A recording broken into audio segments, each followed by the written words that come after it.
and I'll never back down. In the middle of the ring is where I lay the smack down. Against all odds, I will always prevail. So when you step to me, it's like hell in a cell. Greetings and salutations, this is Christopher Daniels. I'm talking to my main man Delzinski right now. Any video game show, any video game channel, any YouTube channel called Vintage Shizzle is indeed hashtag Daniels approved. Yo, alright guys, Delzinski here. Welcome to our We Talk special. Yes, we are back and I'm joined by my partner in crime, Smack Talks. How you doing, mate? I'm doing well, man. How's you? I'm very good, and we are back from Dallas, Texas, from Wrestlemania 32, and we finally got round to doing a We Talk. Finally. It's took a while, hasn't it?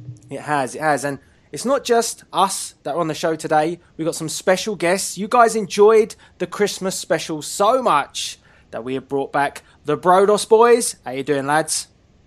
Hey, you alright, Del? Oi, oi, how's it going? Very good. You guys good?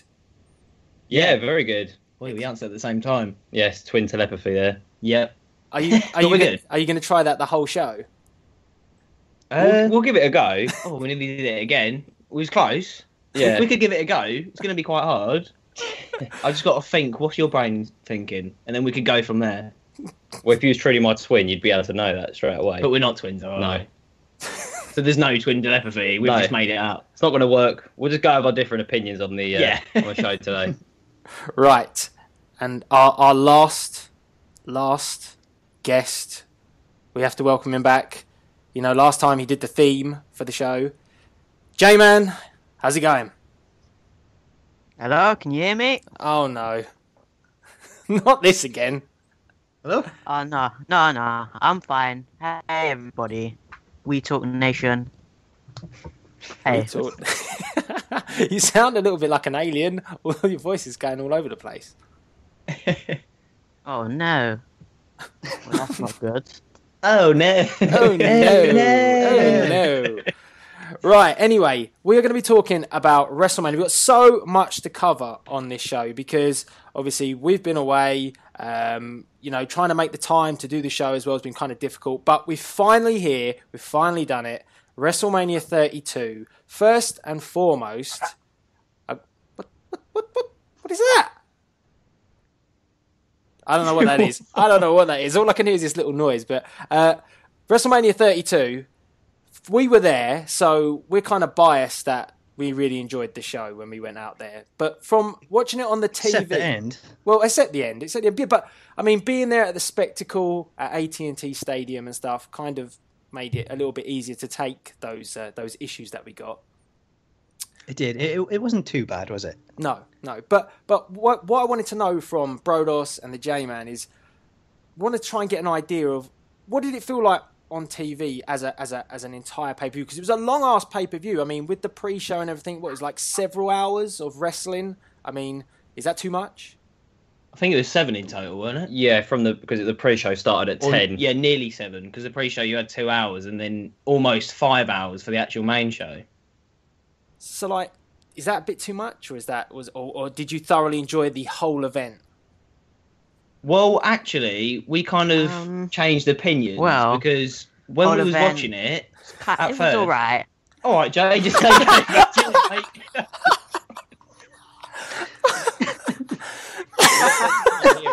What's going on? I'll give my opinion. You just jumped in. Let's go for Brodos first. We changed opinions because when we were first watching the show, like live, we liked the show. We thought the wrestling was great, but all the results were going against what we wanted to happen. I know it's not meant to be about that, but it's just quite disappointing to see AJ Styles lose, the New Day lose. That one weren't that much that big of a deal, and obviously Roman Reigns wins the title. So yeah, it was quite frustrating to see that. But then when I thought about it over the next week or so, I kind of thought the show was all right. It was really, really good. Like, you know, the wrestling was quite good. So I was probably just being a little bit, I don't know, pessimistic. Butthurt. I was being a bit butthurt. You was, yeah. Yeah. So that's I think you both were, but I think there was a lot of people in the same boat as well. a lot of people felt that way. That most of the results that night didn't go the way they wanted to, and I think people were expecting something like the Bullet Club to come in and interrupt in the Roman Reigns Triple H match, and nothing happened. But like, I have to agree with what Zerky was saying. At the time, it was a bit disappointing. But like, over time, I realised it was actually a good pay-per-view. I did enjoy parts of it when I was watching it live, but after I'd finished watching it, it was a bit like, that wasn't that great. Yeah. Well, they ended the event on like a sour note because everyone was expecting some sort of big payoff at the end and they never got it. But in terms of the results, it was like, I remember sitting there and talking to Paul about it and saying, I mean, as the night progressed, it was like, are we going to get anybody, winning here that we expected to win? Because it felt like they'd just gone and, thought to themselves, do you know what? Screw everybody. We'll just go with the people that we want to win. And it was really bizarre. I mean, J-Man, what was your thoughts of the winners and the losers and WrestleMania as a whole? Your kind of verdict watching several hours of wrestling? Because it overran as well by, I think, an hour. So, I mean, yeah, that's quite a lot. Well, I was in the same boat. I mean, on the night, I was disappointed. When it ended, all the results were fairly disappointing. But I look in hindsight, and it was quite a decent pay-per-view, to be honest. But the only thing that hindered it was that TakeOver Dallas came before it. And we'd all seen Zayn versus Nakamura before it. So our expectations were high after that. But we must remember, this is WWE with Vince McMahon, so we're not going to get that standard. But yeah, pretty decent pay-per-view, to be honest. Because when we were there, when we saw the first, I thought the first match that was on the WrestleMania card, the Kalisto Ryback match, was done really well. Like, I wasn't really looking forward to it when we sat down to watch it. But actually, the finish and stuff with the turnbuckle and everything, I was like, that was quite a good finish. I was kind of quite enjoyed it. Paul kind of was in the same boat, weren't you? Because I remember when we was talking about it, no one's excited for watching Ryback, are they? Really?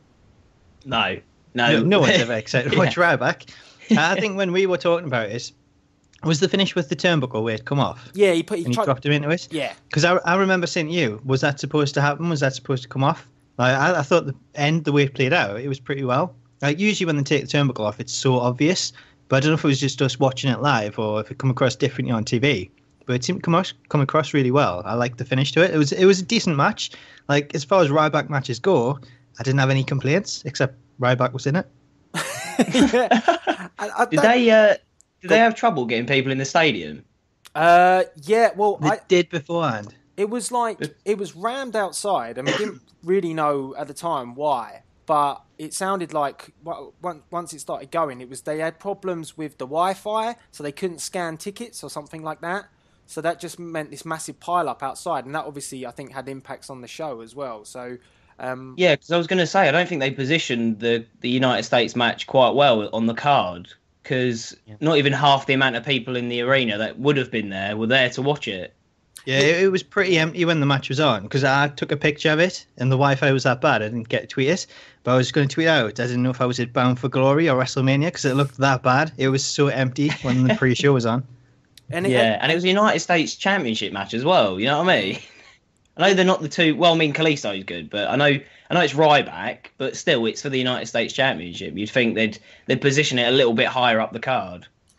Well, yeah, and it was kind of weird because I thought that we were going to have the Battle Royal on the pre-show, but that got, I don't know whether that got bumped up or it's kind of weird the way it was done. But the pre-show as a whole, I thought was quite enjoyable. That and the women's match. I mean, it felt like to me that some of the women kind of stepped it up for WrestleMania. I think Brie done a great job. Everything in those first two matches I thought was quite smooth and slick and went quite well. And I was thinking, well, this is going to be, hopefully the start of a really good WrestleMania.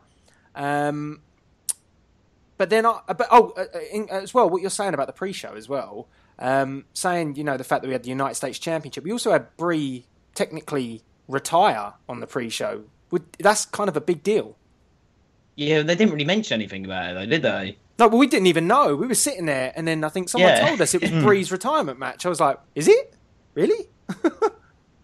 Yeah. Like, I think after Raw After Mania, she actually tweeted it out saying that was probably going to be my last match. Like, oh, okay. Thanks for letting us know. No, and it was a good match. It was quite enjoyable. We got to see Lana perform. Yes. For the. It sounds like you enjoyed that, yeah. I'm not being funny. If there was any reason to watch that match, that was it right there. Seeing Lana in that sexy attire, boom boom. Definitely caught my attention, I got to say. Oh, it sounds like you just perked up like 100% when we mentioned Lana. J-Man? That's Wentons highlight of WrestleMania. This is sod the rest. Just wants to talk about Lana. Yeah.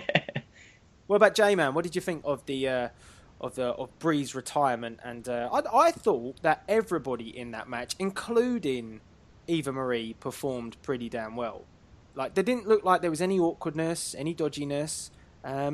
Again, and that kind of, to me, was like, when we were sitting there watching it live, was like, I was thinking, well, that's 2 out of 2. It's going really well. And then I think after that, the matches started going ways that I wasn't quite sure, the finishes and stuff like that. So, Jay, what did you think? I would love to speak about this match, but my network was crashed at that time, so I didn't really see it. So, yeah.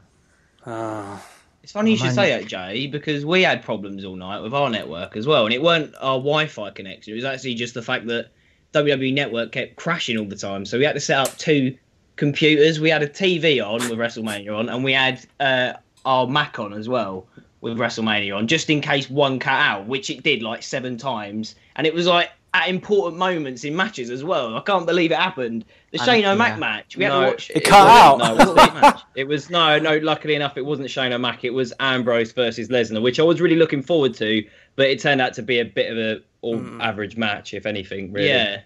Yeah. But we'll get into that later, I guess. We will. I think it was that when you watched the pre-show, was you thinking, well, this is the start of a good WrestleMania, a bit like us, or were you thinking? Yeah, I think it eased you in quite nicely. It was, you know, like you said, the Kalisto Ryback match was really good, and the Divas match, like the 10-woman tag team match, if that's what it was called, was pretty all right as well. And I wasn't really expecting that much from that, to be honest with you. Yeah, I was just a little bit disappointed with the Usos and the Dudleys. I just don't think they have any chemistry between each other. The 2 tag teams, like, I think the Dudleys are great. I think the Usos are all right, but when they wrestle together, they've done it so many times now. I don't see any chemistry between I've never really been a fan of the Usos, to tell you the truth, and you know that, Zerky. I don't know. Something for me. Yeah. I have to say, when we was out there, we got obviously you guys have seen what we met up with the New Day and stuff like that, but we didn't get to interview them, but we got some of the guys that we were with interviewed the Usos. They are like proper funny. They're like mental, but they don't. Oh, really? Again, it doesn't feel like that they transition that into their characters on like live.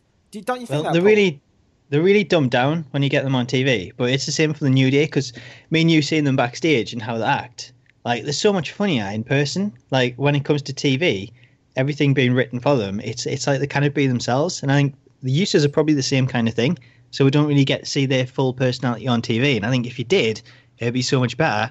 At the minute, and especially WrestleMania, all we got to see from the Usos was super kicks. I think that was pretty much the only move they used. And it was the shortest match of the night as well, because I was quite critical about how bad I thought it was. It was only like 5 minutes long, and it just felt like a complete squash match. And I think the worst bit was the big payoff. You know, what we wanted was the table spot, and we didn't really get what we expected to get. I think everybody wanted a Dudley's table spot, didn't they? Didn't anyone want a 3D? It was really strange, because they dominated the match, they won the match, and then they put them through tables as well. Well, I'm kind of waiting for something to happen, something to reverse it and maybe get a 3D, but I don't know, it felt really weird as to why the Dudleys got squashed in that way. And it didn't really help the Usos, because at the end, again, it's almost like that Roman Reigns factor. At the end of that match, everybody was kind of booing. Like, they shouldn't have been booing, but they were booing because what they wanted to see was a 3D through the table. So it was almost like, we don't mind the Usos winning, and I think they won with a super kick, didn't they? It was a super kick that won the match. Yeah. So I don't think they did any other move. I think it was just the super kick, wasn't it? It was literally super kicks that turned into Young Bucks.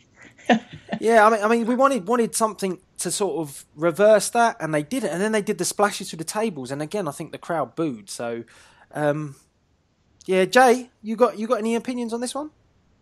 No, because I didn't care about this match Oh. one bit. So yeah. He's so happy. There we go. Expert Harsh analysis. words from Jay. Yeah, he don't care for the Usos or no Dudley. No messing. But- I want to mention one other thing from the pre-show. Oh, go on. There was also hype for the women's title, Oh, there was. Yeah.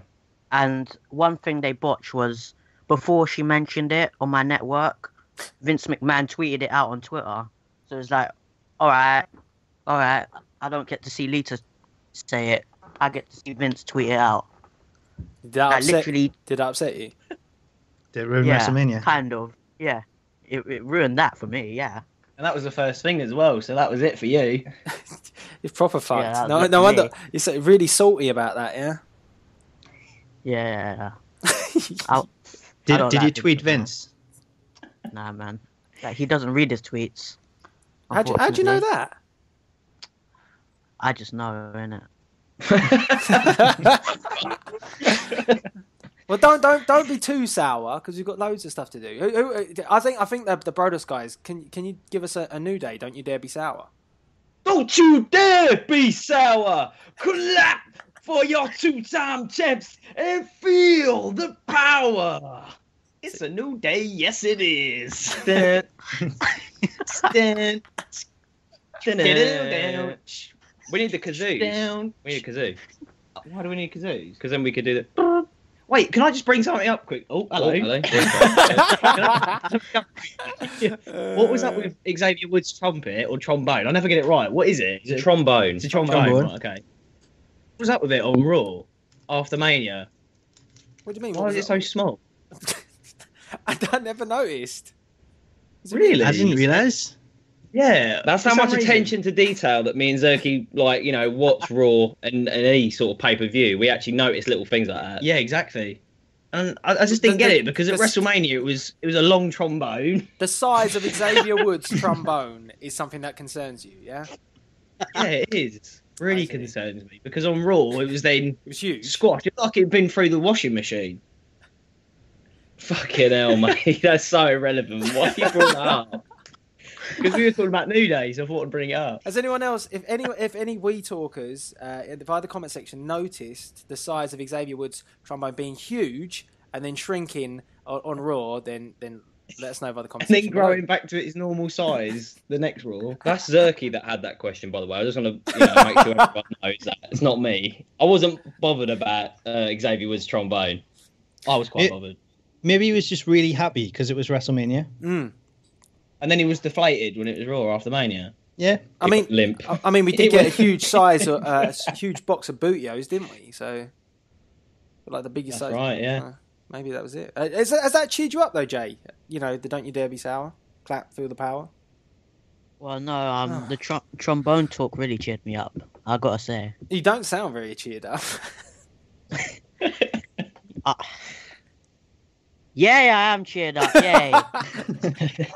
Why don't J-Man give us a New Day? That's the power of positivity there. Yeah. What? Go on. Don't you dare be sour. Clap for your two-time champs and feel the power. J Man rocks. J Man rocks. Damn right. Jay. Okay, I'm on my own. You jumped in like on the third time round, mate. I thought we was all coming in individually. Shut up. Right. So we weren't too happy with the finish of the Usos and the Dudleys. We weren't too keen on the match either. But then we went live with WrestleMania and we had Zack Ryder winning. And do you want to know what's really funny about this? When we were in the stands and we were watching it, I think his music came on. I think I said to you, Paul, he ain't got a chance of winning this. And then You did indeed. And then I was like, oh my God, seriously? I mean, it's not a bad thing, but I just really didn't think he was going to win it. I thought it was going to be Kevin Owens or Sami Zayn winning this, but this was such an awesome match. The ladder match had so many high spots. What perfect way, and maybe it's just me, but I think maybe it's a good idea to maybe start WrestleMania. It's almost like they used to do with Money in the Bank quite a few years back. Maybe have this ladder match for the Intercontinental Championship as a bit of a theme, maybe each year. Do you think they could do that? I think so. I think that's what they were going to go with, weren't it? Yeah. Yeah. I think it's a great way to kick off WrestleMania, especially when people are used to Money in the Bank and not having that anymore. Oh, it got us totally hyped for the entire WrestleMania because, I mean, even though I'm not Zack Ryder's biggest fan, I think Brodos quite liked Zack Ryder. Last time we talked about this, you know. Woo woo woo! Yeah, wait. You know it. Did Zack Ryder actually win? Because I'm not really sure. I thought the Miz won. What are you talking about? What? Because No, that was the Raw. he didn't get much of a title run, so did he really win? Well, that is true. I mean, the thing was, when this all went down, I think I thought, hopefully this is going to be some sort of decent run for him. But in the end, it's just kind of come off that it was a big WrestleMania moment for Zack Ryder, and then it's been snatched away. And it's to build, I think, with Maurice coming back, which I'm not complaining about. I think that's pretty cool. But Me neither. but you know, maybe it could have gone on a little bit longer. Maybe the Zack Ryder train could have gone a little bit longer. But all in all, that was the start, I think, of the shocks that we were going to get throughout the evening in terms of match results, because nobody expected that. And you would have won quite a bit of money if you bet on Zack Ryder, I think. But I think it was for me, the show stealer in this match was Sin Cara. Really? Del. I love you, Del. Thank you. Oh, yes. Thanks. I think J-Man's secretly related to Sin Cara. I think maybe he is Sin Cara. You don't know the match? That's a really good point. Are you Sin Cara, J-Man? I wish I was, but I'm not. Because some of the spots that he did in that match were unbelievable, and for a moment it felt like it was another different Sin Cara, so maybe you'd stepped in for him at WrestleMania. Nah, but I called a buddy to do it. So, yeah. Oh, see. I mean, that he took some of the most ridiculous high spots going. I think, what was it, the flip off the... Came off the ladder, bounced off the top rope, and did some sort of flip, some crazy shit going on, and it was just epic. I literally marked out at that time, and the crowd was going bananas at WrestleMania at that point. I think the Stardust spot was really good as well, where he was like, the ladder was on the ring apron and the barricade. Oh, yeah. And I think it was Sin Cara that actually put him through it, if I'm correct. Yeah. That was a spot I really enjoyed. Yeah. Credit to Stardust, not just Sin Cara, right? Because he's got to go through the ladder. He has, yes. And it looked like it really hurt. And Sami Zayn's tornado sort of DDT through there was just so many. We're nearly forgetting the most craziest spot was the. I can't remember what move it was. Paul will definitely remember this. What was the move that put Kevin Owens almost like looking like he was out cold? What was the move they did? It wasn't a German suplex, was it? It was some kind of suplex. I can't think of the name of it. It escapes us the kind it was, but it just looked absolutely devastating because the way he landed on the ladder, it was like his head was in between the rungs, and I don't know. I thought he'd seriously injured himself at that point. Yeah, we all thought that in the stadium that Kevin Owens had picked up a serious injury, but how did it look on TV when he got nailed with that move and he got his like head? I thought he was going to say it looked like he died. It did well. Did? Yeah, it did from home as well. I think everyone that watched it that I knew said the same thing, that it looked really dangerous, like whatever happened there. Was it actually a botch on Sami Zayn's case there? I don't know.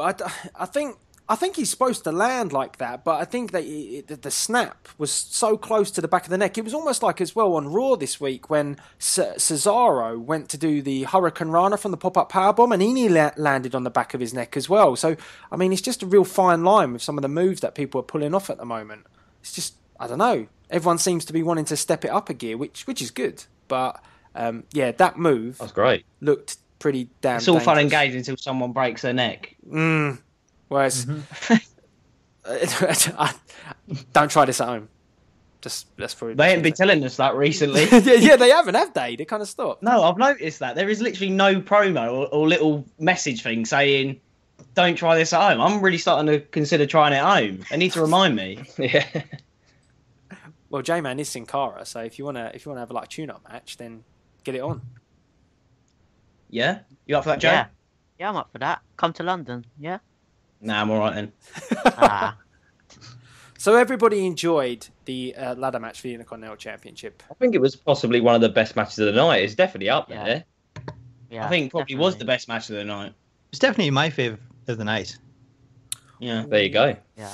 I don't know if it was my favourite. I really enjoyed the next one. I really enjoyed Jericho Styles. I didn't really enjoy the finish in terms of I thought AJ should have won, but I think they made up for that on Raw the next night when they made him the number one contender, which obviously at the time I didn't know about. So I kind of just sat there like, wow, Jericho again? Jericho won again? But I think this is definitely Jericho's best ever spell in the WWE for a long period of time. I mean, he's nailed the heel gimmick, and it's so good to see as opposed to him actually jobbing to people. Feels like he's actually there for a purpose this time round, and that's why I kind of can accept that AJ lost at WrestleMania. Anyone else? Yeah, I agree. Yeah, definitely. Yeah. I think it is definitely Jericho's best run. So yeah.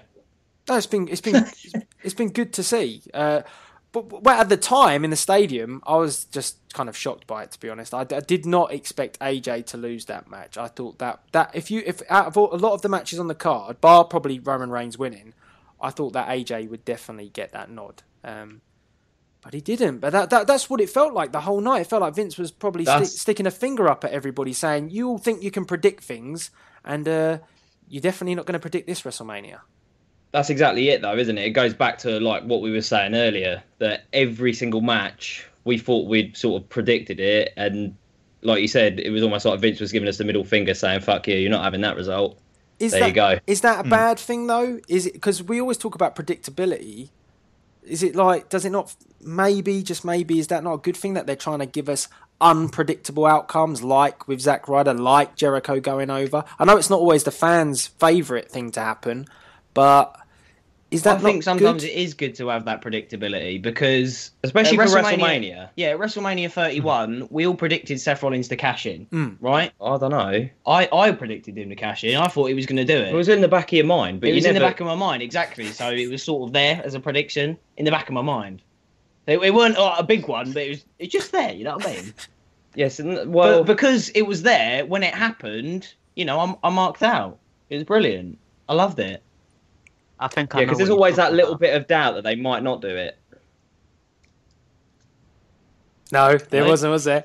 So what you guys are saying is on the biggest stage of them all, on the grandest stage of them all, really Vince and WWE should be giving the fans the payoffs that technically they want, which in a way makes sense because everybody should go home from WrestleMania happy. And I think that when Seth Rollins cashed in, everybody left at WrestleMania happy. And when we were there and we watched this event, I think that going through the card, although there were some matches that we weren't quite sure about, we were, as a wrestling WrestleMania, it was very good. And then when we got to the main event, we all wanted a huge swerve like a Rollins to cash in or something to give, and they didn't. And I think that maybe made this WrestleMania have that little bit of a sour taste in your mouth. And I kind of get where you're coming from, that you think that possibly we should have, be given what we want when it comes to this big event. Yeah, don't get me wrong. Like, I don't think every match should go the way we wanted it. So, like, AJ Styles should win, Sasha Banks should win the title, etc., etc. Shane should win. Well, actually, depending on that one, but we should at least have like some of the matches that we want to go that way. Yeah, I totally think so. J-Man, what do you think?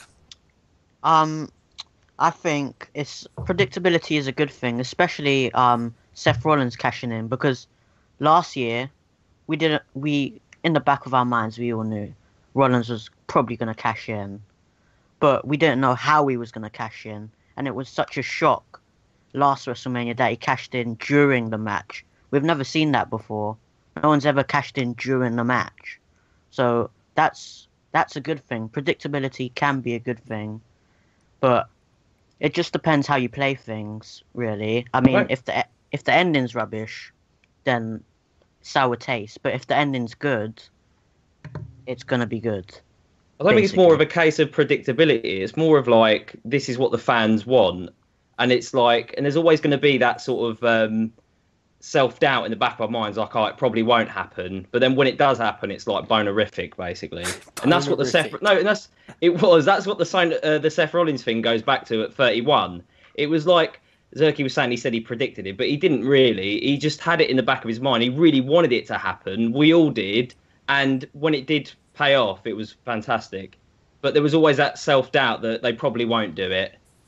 Yeah. Yeah, and I think with the Jericho Styles match, it's like that match was a good wrestling match. I think it's probably one of the best matches that they'd had in their series. But like when you look at who won and who lost, then you kind of all that everyone talks about. And people say that wins and losses don't matter, but all that anyone ever talks about, Triple H and Sting, is who won and who lost. So then the wrestling kind of gets lost when you have an outcome that nobody wants, and I think that's part of the problem. And Paul, what was your reaction? I mean, I was sitting next to you at WrestleMania, but what was your reaction with the Jericho Styles match? Because it was a good match.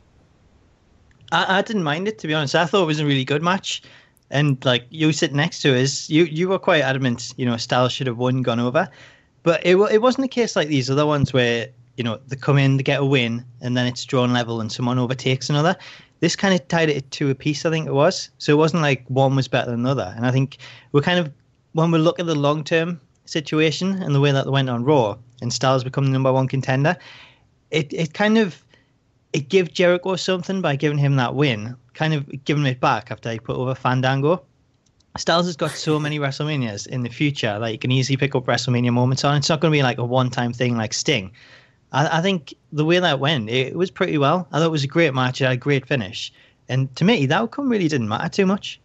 Well, and particularly not now when we look at what's happened to AJ now. He's number one contender, so he's gone on to bigger and better things, even though he probably won't beat Roman Reigns. But he's gone on to bigger, better things. And Jericho is, for me, being utilised again to try and elevate someone else, which is Dean Ambrose, which he probably kind of does. I mean, we will talk about the Lesnar match, but that's coming up in a little bit. But before we do that, let's talk about our next match on the card, which was the League of Nations, or the League of Booty, as the New Day like to call them, against the New Day. And no one really likes the lads, do they? Yeah, no one really likes them. Oh, no. Oh, Anyone? God, they're No. such a bad faction. I hate them so much. I just wish they'd disappear. I don't think they're that bad. I mean, they're not great, but they're not that bad. I think individually, like Alberto Del Rio, he's good. I mean, he's all right.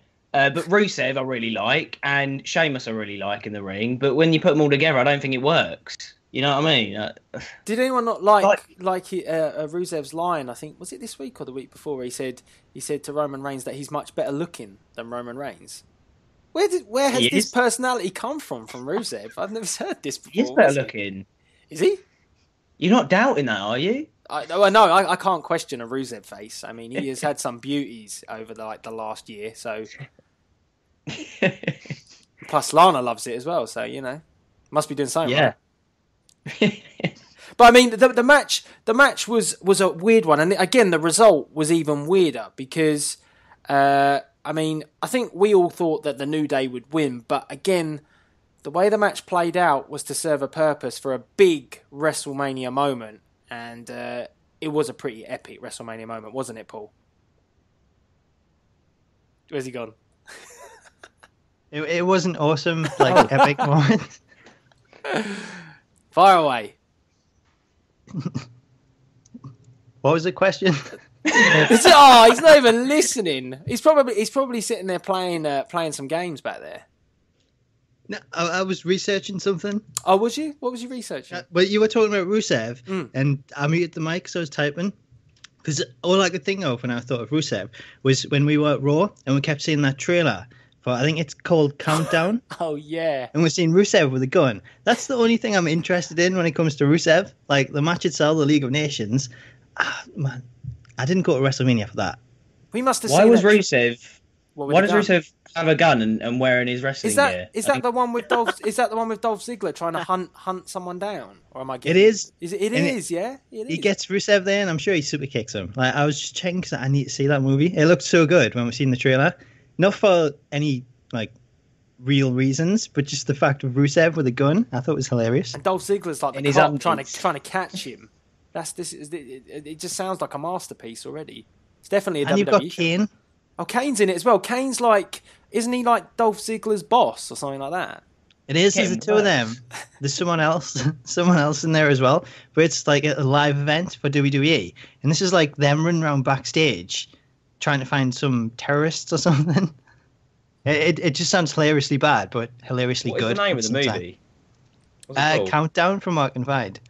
And what is it like? Is it going to be on like a DVD release or is it on the network? I'm pretty sure it's out now on DVD. Really? I'm definitely gonna watch it tonight because I got tomorrow off work because we're going to Raw. I'm gonna watch that tonight, definitely. Well, I was tempted to put it on now. That's why I muted the mic. Yeah. Oh my god! But why is Rusev in his undies? I don't get it. With a gun. Yeah. More importantly.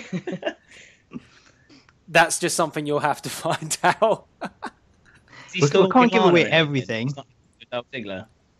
Well, the trailer came on about 50 times when we were at Raw. You're probably going to get this trailer. You're going to Raw, yeah? Yes, we are going to Raw tomorrow, So yeah. you're probably going to get this trailer like about 100 times because that's what we got when we went to watch Raw the next night after WrestleMania. It just comes on all the time. And you're just sitting there like, what the hell is going on here? Why is Dolph Ziggler friends with Kane? Why is like you're Rusev having got a a gun? fucking LSD trip or something, isn't it? Yeah. It's mad. But I mean, the Paul, are you listening Yes. now? Good. I'm totally listening. The big WrestleMania moment. What was it? He's not going to remember this. The big WrestleMania moment. That came out of the New Day versus. I would say it didn't come out of the match. It was after the match. Yes. When we got- Yes. That's the bit, when but we got- that's why they lost technically to get all this bit over. Technically. Well, it's the only time I would want to see the League of Nations in the ring when we get the likes of Shawn Michaels, Mick Foley, and a certain Stone Cold Steve Austin in his hometown of Texas. How good did Shawn Michaels looked in well good shape? It looked like he could have actually wrestled. So I kind of wish He they did. But he kind of did. He totally did. It was an awesome WrestleMania moment. The J-Man has been very quiet, so I want to hear what he thinks of League of Nations. He's watching Countdown. He probably is. Yeah, he probably is. Yeah, I am. What did you think of the WrestleMania moment as well?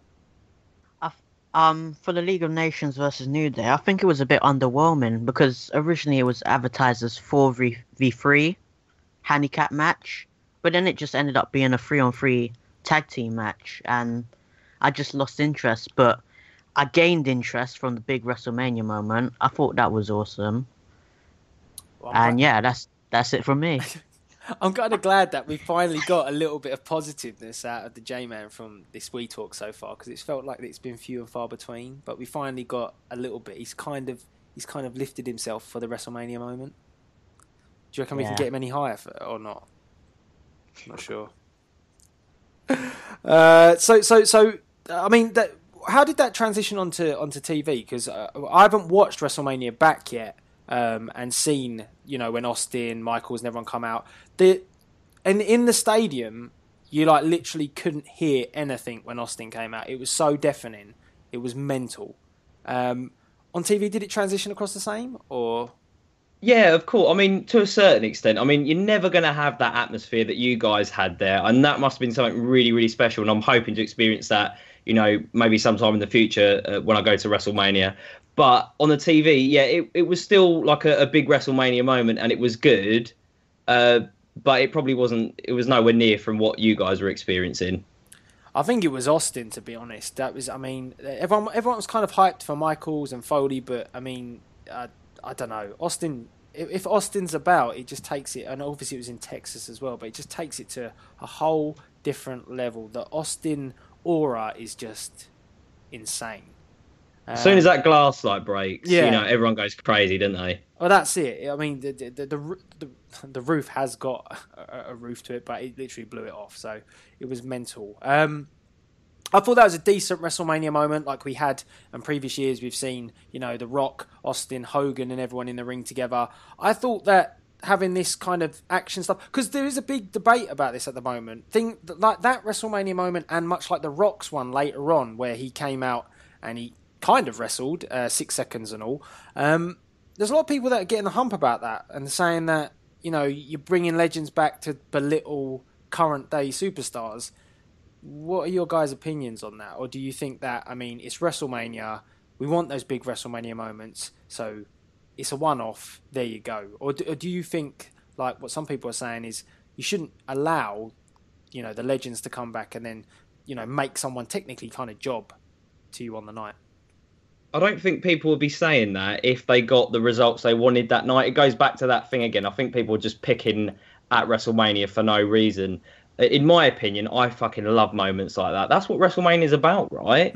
You've got to have big stars like that. You know, these guys are iconic. Foley, Michaels, The Rock, and Stone Cold. How could you not have them appear at WrestleMania? And who gives a fuck if they're belittling the current talent at the moment? It doesn't really matter, does it? Well, I don't think it makes that much of an impact on the younger roster's career or anything. Yeah, because I mean, the New Day, they're going on to still do what they're doing best, and also the Wyatt family are getting a little bit of a push as well now, especially Bray Wyatt, except he's injured now, so he's probably not going to get a push. But it didn't matter in the end, is the point I'm trying to make, because, well, I mean, it was great to see the stars come out like Austin and that, and then obviously they I would probably say at the time I was a little bit disappointed that Wyatt and that were made to look like that, because I still want them to look strong. I mean, it's the Wyatt family. They're meant to look dominating. But then on Raw, and then this last week's Raw as well, and probably this week's Raw, they're getting a good enough push as it is, so it doesn't matter. Not this week anymore, because he's not going to be there, is he? Well, he might be there. I don't know, because can you really... Is he injured? I don't know. Yes, he is injured. He's definitely injured. Okay. Well, I think that the main thing from the whole legends coming back is at the end of the day, a lot of those superstars are probably going to think to themselves, well, they want to be in those WrestleMania moments with those legends. It's a huge moment for them, regardless or not if they're just receiving a stunner or something like that. It's kind of how you react after it. And I think Xavier Woods was like saying, I think he was on the 2K King of the Ring tournament. He was like, he's been selling it, that he hasn't been quite himself because he's still recovering from a Stone Cold Stunner, and he makes a joke out of it. And I think it just depends how you roll with it. Otherwise, if you're all like bitter and stuff, it doesn't really work. But I think most of those superstars are just happy to be involved in a huge WrestleMania moment. And I think I was a bit like you guys when I saw, the 6 seconds squash. I was a bit like, did we really need to have that? Could we not maybe have had The Rock face off against Bray, maybe have a 15-minute match? The Rock looked like he could do 15 minutes. I would have maybe liked that. But then again, it was a 7-hour show, so how much more did we want? But I wasn't too... I know Zerky said he was a bit bothered about the Wyatt thing, but I really didn't give a shit about that. I mean, it didn't bother me that much. Like I said, I knew it was going to be a WrestleMania moment. I knew, and that's, you got to take it for what it is. And like at the end of the day, it was Eric Rowan that was taking the pin, so it doesn't really matter, does it? That is true, yeah. Yeah. Jake, what do you think of The Rock and his return at WrestleMania? I thought it was awesome. I actually did think it was awesome. I didn't expect that to happen when he was originally announced for WrestleMania, but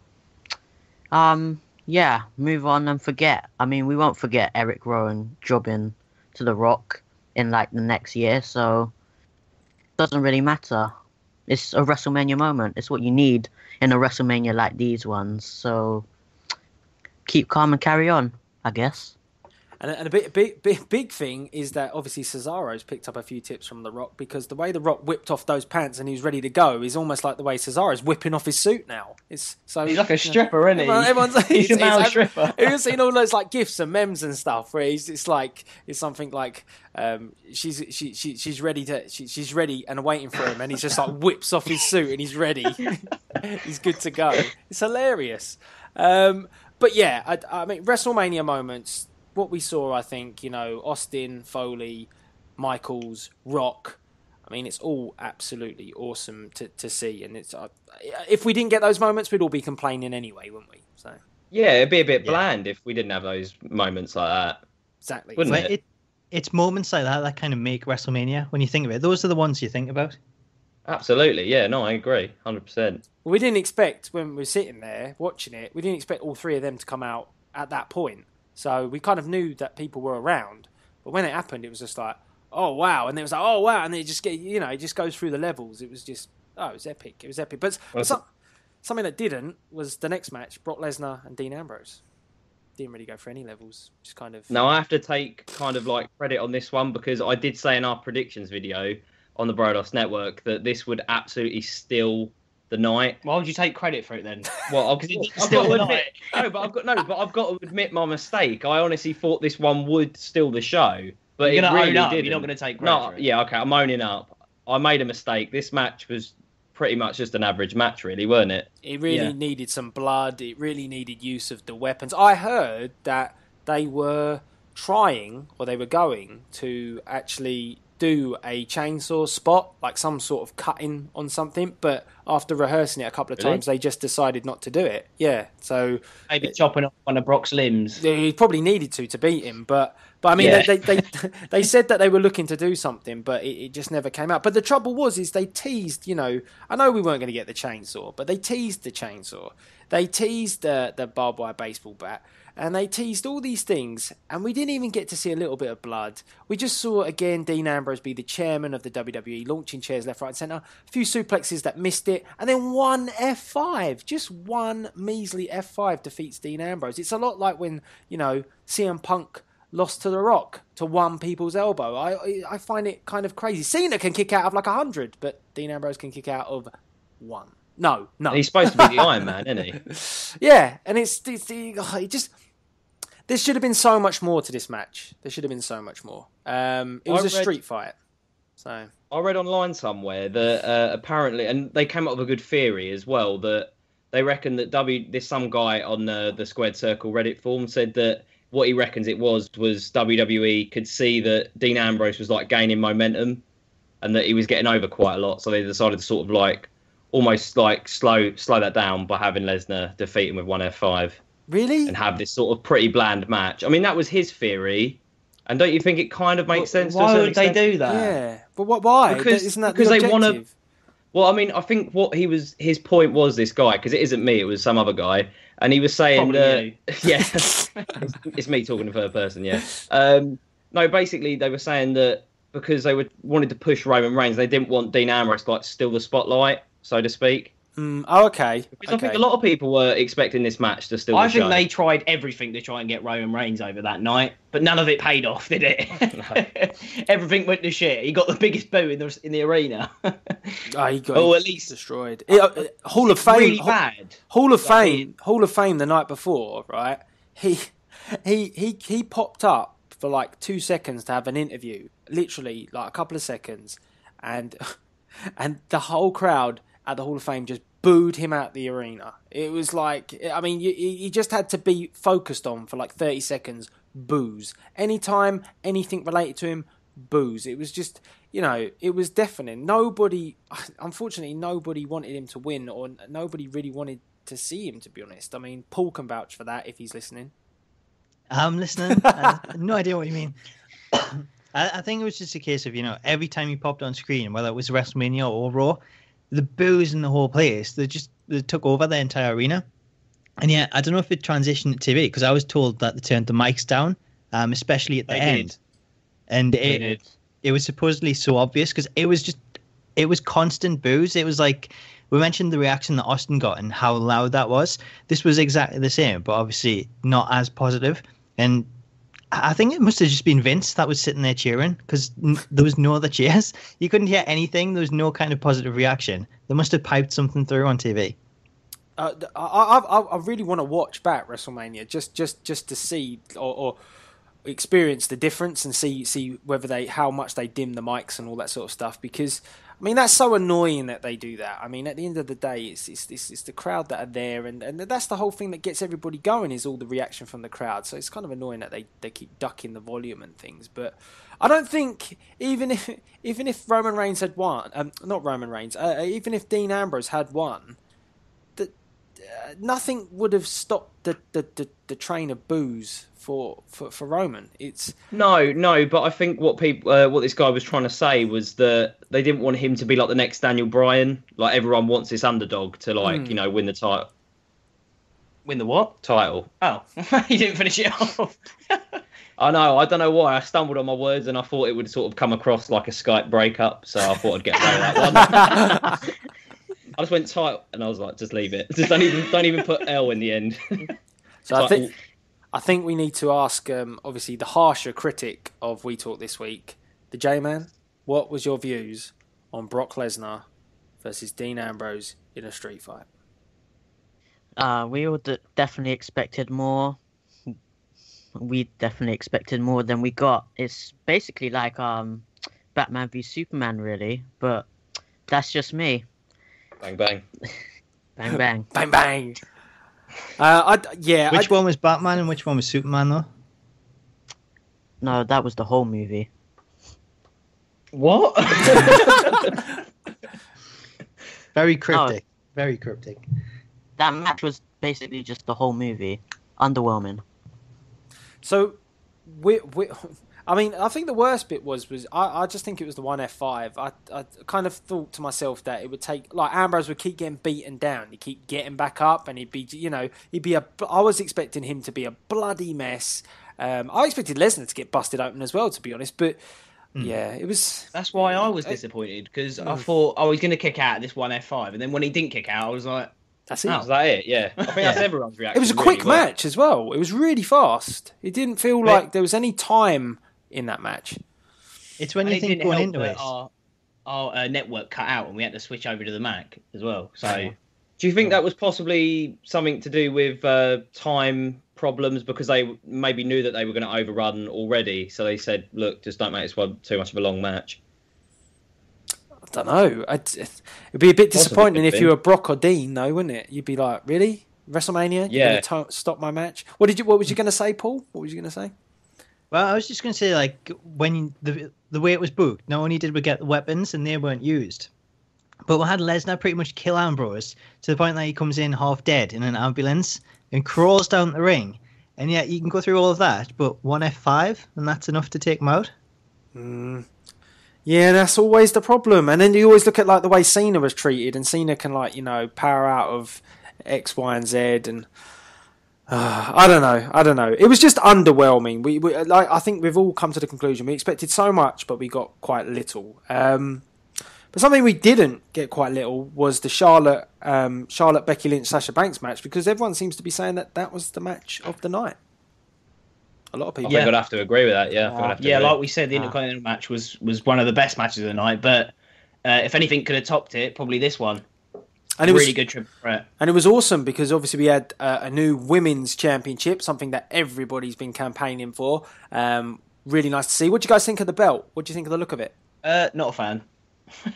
It's all right. It's growing on me now, but at the time I just thought, well, it's the WWE World Heavyweight Championship. I like it. I like the way they're trying to portray it as it's exactly the same as the men's title belt, but it's just the women's equivalent, so it's kind of making them equal. But for originality, it's really got nothing there, has it? It's a load of shite. It's like someone went on 2K16 and just changed the colours around. Well, that is what it is, isn't it? Yeah, I guess so. But I like it, though. But originality, like... You know. Like I said, it's growing on me, so... It's the whole side plate thing, though. That's meant to be the unique thing of it, I guess, where you just have, like... Because Charlotte's got her Charlotte logo and the eye on the other side now. But they were selling it. I mean, the minute the belt was out, I mean, they were already selling it. I think they were selling it at WrestleMania. So really, yeah, on Raw the next night, people were buying it. We saw people walking around Dallas carrying that belt. Fucking hell! Yeah, did you guys go to Raw? We did. Yeah. We did. We went to the Hall of Fame. We went to WrestleMania, and we went to Raw as well. What an experience, guys! It was. I mean, it was incredible. It's still pretty surreal that it actually happened, but I mean, it was. I think it was the Hall of Fame was awesome because I got to see Sting being inducted into the Hall of Fame, which was amazing. But I think just seeing the AT&T Stadium and all the lights and everything kind of blew my mind. I mean, sitting in the fireworks nearly blew the fucking roof of the arena, didn't they? It was mental. Like you just the sheer amount of people and the screen. I mean, the AT&T Stadium screen is humongous. I mean, I'd like one of them. But yeah, it's just one of the most surreal experiences ever. And yeah, thanks 2K. It was really nice. So I've got a question for you, though, talking about this belt. You've been quite critical about the Intercontinental Championship having a white strap. Yeah. How do you feel about the white strap on this? Does it ruin the belt? No, it's all right. I like it. Do you know what I didn't quite like? I didn't quite like the red bit in the middle at first. That was the bit that... Yeah, that's what I wasn't sold Yeah, on I'm with that. you, Dale. Yeah, that was the bit that for me. But I'm getting more used to it now, seeing it from different angles. And I saw, like I said, we saw a few people around Dallas with it, and it actually, the more you see it, the more you get used to it. And I kind of quite like that the two belts match, because it kind of makes them feel a bit more like legitimate, as opposed to having the stupid butterfly belt and then a random other belt. And that's something I really want. I want all the belts to have like a theme through them. At the moment, it feels like we've got a retro belt in the Intercontinental. We've got a current belt in the world title. We've now got a women's title that feels current and proper and official. And then we've got like the ridiculous medallion shitty tag belts. I mean, they need to be changed for sure. Definitely. So I just would like them to all have like a staggered theme. We used to have that back in the day. They were all gold. They all looked kind of similar. They all had the same themes. Maybe we're going down that route slowly but surely. So the strap, I still don't like the white strap on the Intercontinental. That can be changed. But I like the white strap. I think it looks good. I'm a fan of the white strap. I don't know. I have to agree, yeah. I just don't like it. I don't know what it is. Something about it, just don't like. I don't know. I prefer the yellow, any other colours, but not the white. Yellow strap. I don't know. That looks horrible to me. Yellow's awful. Yeah. Yeah, definitely. No, Next you you like the green strap. There No, is a green no. strap. But you know, if they had one. I'd have them black. I'd have them all black. Apart from, I don't mind the women's one being white. That's fine. But I don't know. Does that make sense? I don't know. I just don't get it. It makes no sense I whatsoever. think it's the design. He doesn't like the white strap, but you don't mind it being on the women's one. Yeah, but I think it's the design of the belt itself. It's just, I don't know. Yeah. I don't fucking. Well, Yeah, you that don't makes actually sense. like the intercontinental design. So minus the strap, let's just say it was black. You still don't No. that design. If it had a black strap, it'd be fine. You be game. That's fine. Or a yellow strap, as we just heard. Well, only if the Warriors got it. It was alright when the Warrior had it, so. Oh, I don't know. What does the J-Man think of the belt? I love the women's belt, but in terms of the Intercontinental Championship belt, I love it. Yeah, I love the women's belt. I don't know So why much you're love. being so sour, guys. Not Yeah. being Don't sour. you dare be sour! I think it was just Del being Clap sour. for the It's just Dale. Intercontinental Championship white belt and feel the power. So we all kind of like the women's one. We've got some people. We've got to get used to it a bit, but it's not. I quite like it. I think the themed of the two belts being world titles are cool. And the match, anyway, was a great match. It had everything. Everyone kind of thought possibly this was Sasha Banks' moment, but I am happy with Charlotte winning it because I think that it's a good way to build on the women's division as everyone's trying to hunt down and take out Charlotte. So I think it's only a good thing that she retains and she's the first. And plus, you know, she's a Flair, so it kind of, to me, feels right that someone like that, with that name, with that prestige attached to it, should be the first women's champion of the new age. I was really disappointed when Charlotte won it. Don't get me wrong, I think she's a fantastic wrestler and I absolutely loved the match, but I really, really wanted the Boss to win it. But when they said the next night on Raw that she is, of course, the last Divas champion and the first ever women's champion, it kind of makes sense because that's quite an iconic accolade to have. Well, that's what I think why they've done works. it. I think that's why they've done it. I think they've done it to make sure that she's sort of the benchmark, and then everyone's going to be gunning for her. And then Sasha's going to have her moment eventually. I mean, whether that be SummerSlam or something like that. And I think it's quite good that they're now moving into the sort of natty thing because it spreads out when you're going to get that big moment for Sasha. I hope just Becky doesn't get lost in the shuffle because she's played a major part and she was brilliant in the match as well. Absolutely, yeah. What did you think, Paul? Because you're always championing women's wrestling and, you know, UNL, you know, so what do you think? I thought it was an amazing match. Like, in terms of the Divas not having a WrestleMania match for the title, like, the last few years, I think it's really put right. I think it sets it in a new kind of sort of way to go off and sort of set this point from here and just build on it. I think it's a perfect way to start with that new championship.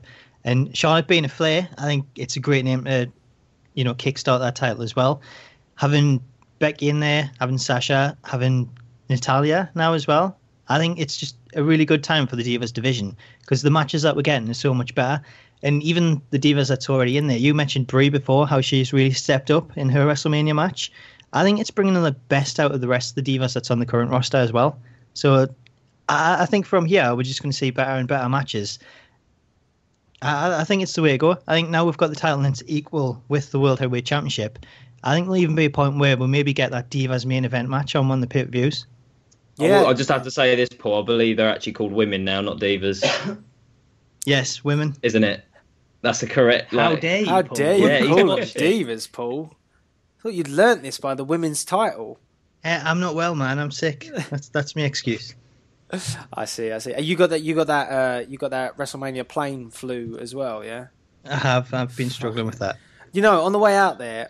Everyone from Dallas is ill at the minute. Yeah. Like everything I see on Twitter, everyone that attended seems to have been struck down with some virus. Everyone's on that bloody plane. Do you know what's really funny? On the way out there, I was sitting next to Paul, and there was this guy. I think he had this magazine. What was it? Meat and Guns. That was his magazine. Something like Meat and Guns, and he sat there the whole time, traveling back to Dallas, reading his Meat and Guns magazine. And then he also kept going, and I didn't know if he was on about the meat on the guns. It was so funny. I was like, I kept looking over at him, and he looked like a proper Dallas bloke. You know, he had the hat. Oh yeah, on the way back, I had a guy that had bought himself a cowboy hat, and every time the air stewardess went past him, he'd tilt his hat at her. I was just like, really? Legend. Did he give a cheeky wink as well? When he went to sleep, he put the hat over his face as well. I mean, he loves that hat. It's just, he bought that in Dallas, and he's gonna. When the fuck is he ever gonna wear it again here in the UK? I don't know. But he fully made the most of it on the flight with the attendance. So was it a proper JBL one? No, it was a black like JBL kind of hat. It wasn't the colour JBL, but it was black. And like JR. We found a really awesome one that we were going to get the J-Man. It was the pink. It was pink. It was pink, and it was like a little cowboy. I would have loved I think it. that'd suit you, Jake. Yeah. Yeah, I would love it. See? Why don't you buy it for me? Well, we kind of spent our money on something else. What was our present going to be? We've invited you on the show. What else do you want? John Cena wristbands. Oh man, I really wanted those. Yeah, me too. I could have wore them tomorrow night. You could have. You'll still be able to get them there, I reckon. Yeah, I know. You guys really need to get them. Tomorrow I'm going to go like a Roman Reigns section, see how many boos I get. Just go And then dressed I'm as going a to wear full all the Roman Roman Reigns gear, everything. I actually said to Zerky, I'll give you 50 quid if you go in a complete Roman Reigns fanboy attire. The last Raw event I went to, I think we had a guy that was dressed full as Dolph Ziggler, and he was in the crowd, and then eventually Dolph Ziggler came out for his match, and he got his attention, and Dolph Ziggler invited him in the ring. Oh, really? So, you know, if you dress up as Roman Reigns, you could be invited in the ring. You know, you never know. You could take a spear from Roman. Roman could give you his I spear. could dress up as him. He invites me in the ring, and then I turn heel and spear him. You could, and then pin him for the belt, and then you got a new champion. Yes. The only thing is I don't know how to wrestle, so that won't be. Not very as Roman. Take the J-Man with you, and he can be like your Hornswoggle. He could do the same thing, but with a women's championship. He could. He'd be like Santino when she what was her name? Santina. Yeah. Yeah. There you go, Jay. So, Yeah. book it. Perfect gimmick. Perfect gimmick. Yeah. Yeah. So let's get back on track. Enough of the Cowboys. Undertaker, Shane McMahon, one of the biggest matches of the night, had a huge payoff. You know, it was something that we really needed an outcome for, because, you know, the company was almost on the line. Obviously now, no one gives a flying fuck about this stipulation, because we now find out that Shane can be in charge anyway, so who cares? But you know, The Undertaker, Shane McMahon, I wanted Shane to win, but I didn't want The Undertaker to have another loss on his WrestleMania record. I thought that Shane would win because we'd have a big payoff. I was wrong again. So much like most of the night, I was wrong in a prediction. What did you guys think of it all? Obviously, the humongous spot was amazing, but storyline, What do we think? The outcome of that to what's going on now? Storyline wise, I'm not too sure because Vince was like, Shane, I'm going to disown you if you lose the match. Shane loses the match. He's like, go on, you can be in charge of Raw. It's like, okay, all right then. Well, what happened to Shane McMahon being disowned by his father? Now all of a sudden Vince McMahon loves him again and he's letting him be in charge of Raw. You don't love him, but I just don't get that. It didn't make sense to me. Many people, many people think that though. Many people think that is because he said apparently he just had to have a match and not win it. But I don't remember that. I thought the whole point was he had to win the match. But people saying, "Oh no, he just had to have a match." I don't remember that. No, I don't remember that. Yeah, Nah. I've seen loads of people. I kind of remember that. Is that? I don't remember that. I don't get it. Actually, I don't know if I remember it or people have just said that. Maybe they made it up. Yeah, just a bit wishy-washy, innit? The match itself, though, I thought obviously it was quite slow, but I mean, you got to take it for what it is, though. Yeah, exactly. But I thought it was decent. Oh, it was good. It was good. That's a WrestleMania moment. Talk about WrestleMania moments. That was one right there. Yeah. It was so funny. It was so funny when he climbed up to the top of the cell, and I was like, oh my God. I mean, from where we were sitting, you could like really appreciate the sheer height of the fucking cell. It was like, no way. And at the time when he jumped, I didn't know that Taker had moved. So when he went through it, I was like, oh my God, he didn't even nail the Undertaker. He's just gone through the table. I mean, it doesn't matter if that's like a padded table or whatever they've done to it. The sheer height he went, that's still going to freaking hurt. That was going to kill him, wasn't it? Oh, yeah. It was mental. Yeah. It was one of the most amazing spots I think we've seen at a WrestleMania. Fair play to Shane McMahon for doing it because I don't know why he didn't have to do it, but I thought the match pacing was good for once in a match where the Undertaker over the last few years has struggled to kind of keep up. I thought that Shane was almost the perfect kind of opponent. That he's quick, he's fast, he moved. Taker, it could be slowed down so Taker could have his stuff. I really enjoyed this Hell in a Cell match. I think compared to the Undertaker last year, he's looked a lot better. He's come on a lot more. He looks like he obviously, like you said, he can keep up with the match. Because when he was with Bray Wyatt last year, after about 3 moves that he took, he looked out of it. You know what I mean? He looked like he was struggling. Yeah, really bad. But I think this match, like you said, he kept up with the pace and it was really good. Oh, it was just a fucking awesome match, though, wasn't it? It's like a dream match, you know, and it was. Like we said, it was a slow match, but you got to take it for what it is, and it was just fucking awesome. Shane's jabs are just quality. I love his little jabs, his little baby jabs. It's just like every time a little punch here. My favourite bit was I think Shane sitting on the steps and Taker's just like there. It's time to put you away now, and I just thought it was really cool. I just like Undertaker seems to have those special moments in his matches. It's a lot like with Shawn. When he finished off Shawn Michaels and Shawn's like looking up at him and he's like, I'm going to have to put you away now. And it's just like, I think there's only The Undertaker that can kind of give you that feeling. And it was brilliant. I really enjoyed the match. And like you guys are saying, we have to take that match for what it was. It was almost like this match really, I don't know where they came up with it or how they thought of it, but they came up with it, they went with it, and we got it. It hasn't seemed to have made any sense in terms of storyline, but fuck it, it was a good match. Yeah, exactly. And I just want to go back to one of the points you made earlier, Del. Mm-hmm. You said that you was a bit in between whether you wanted Shane or Undertaker to win, and I have to agree with that because, like, going into that, it was like I want Shane McMahon to win because, it'll bring a new element to Raw each week. But at the same time, I love Taker, and I don't want him to his streak to get pissed on any more than it already has. I disagree. I thought once the Undertaker lost, that's it now. Obviously, the streak's there, and it's been beaten. So how can it be beaten again? It's not technically a streak, is it? It's not a streak anymore. So I thought if they had gone with Shane McMahon winning, it would have been all right. I don't think it would have hurt the Undertaker that much. Didn't the Undertaker leave his gloves in the ring as well, like he was retiring or something? I've heard. He's that not. I didn't notice that. I've heard that he was supposed to be on the tour, but he's pulled from the tour, and I've heard that the reason why he's pulled from the tour is because he thinks that technically that was his last match at the moment. So it's really weird. Yeah, no one really knows. I did hear that as well. Did you see his gloves in the ring?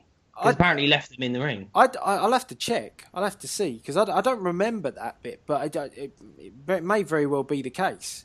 I mean, I don't know what that would mean, him leaving his gloves in the ring. He says they're quite... what does he say about his gloves? They're like his legacy. These are my legacy. Didn't he say that about maybe him? well, maybe that's it. Maybe that's a sign to say that. So, I mean, what else can he really do at WrestleMania? To me, there's no real other opponents out there that I always wanted to face Sting. That's not going to happen now. I don't see there's any other options for him. I think that really, if you're going to go out, and he went out, if he'd gone out against Bray Wyatt, everyone would have said that was a really bad last match to have. If he'd retired against Lesnar, maybe, but everyone would have still said, it still wasn't the greatest of matches. You look at this match, that match unfolded nicely. It was a good match for what it was. Maybe that is the best way for him to bail out in on the night. Because the Hell in a Cell, the big spots, you always remember it. Maybe that's the right time. I think it would have been a good match for him. Cena, I don't want to see that. Why? I don't want to see that.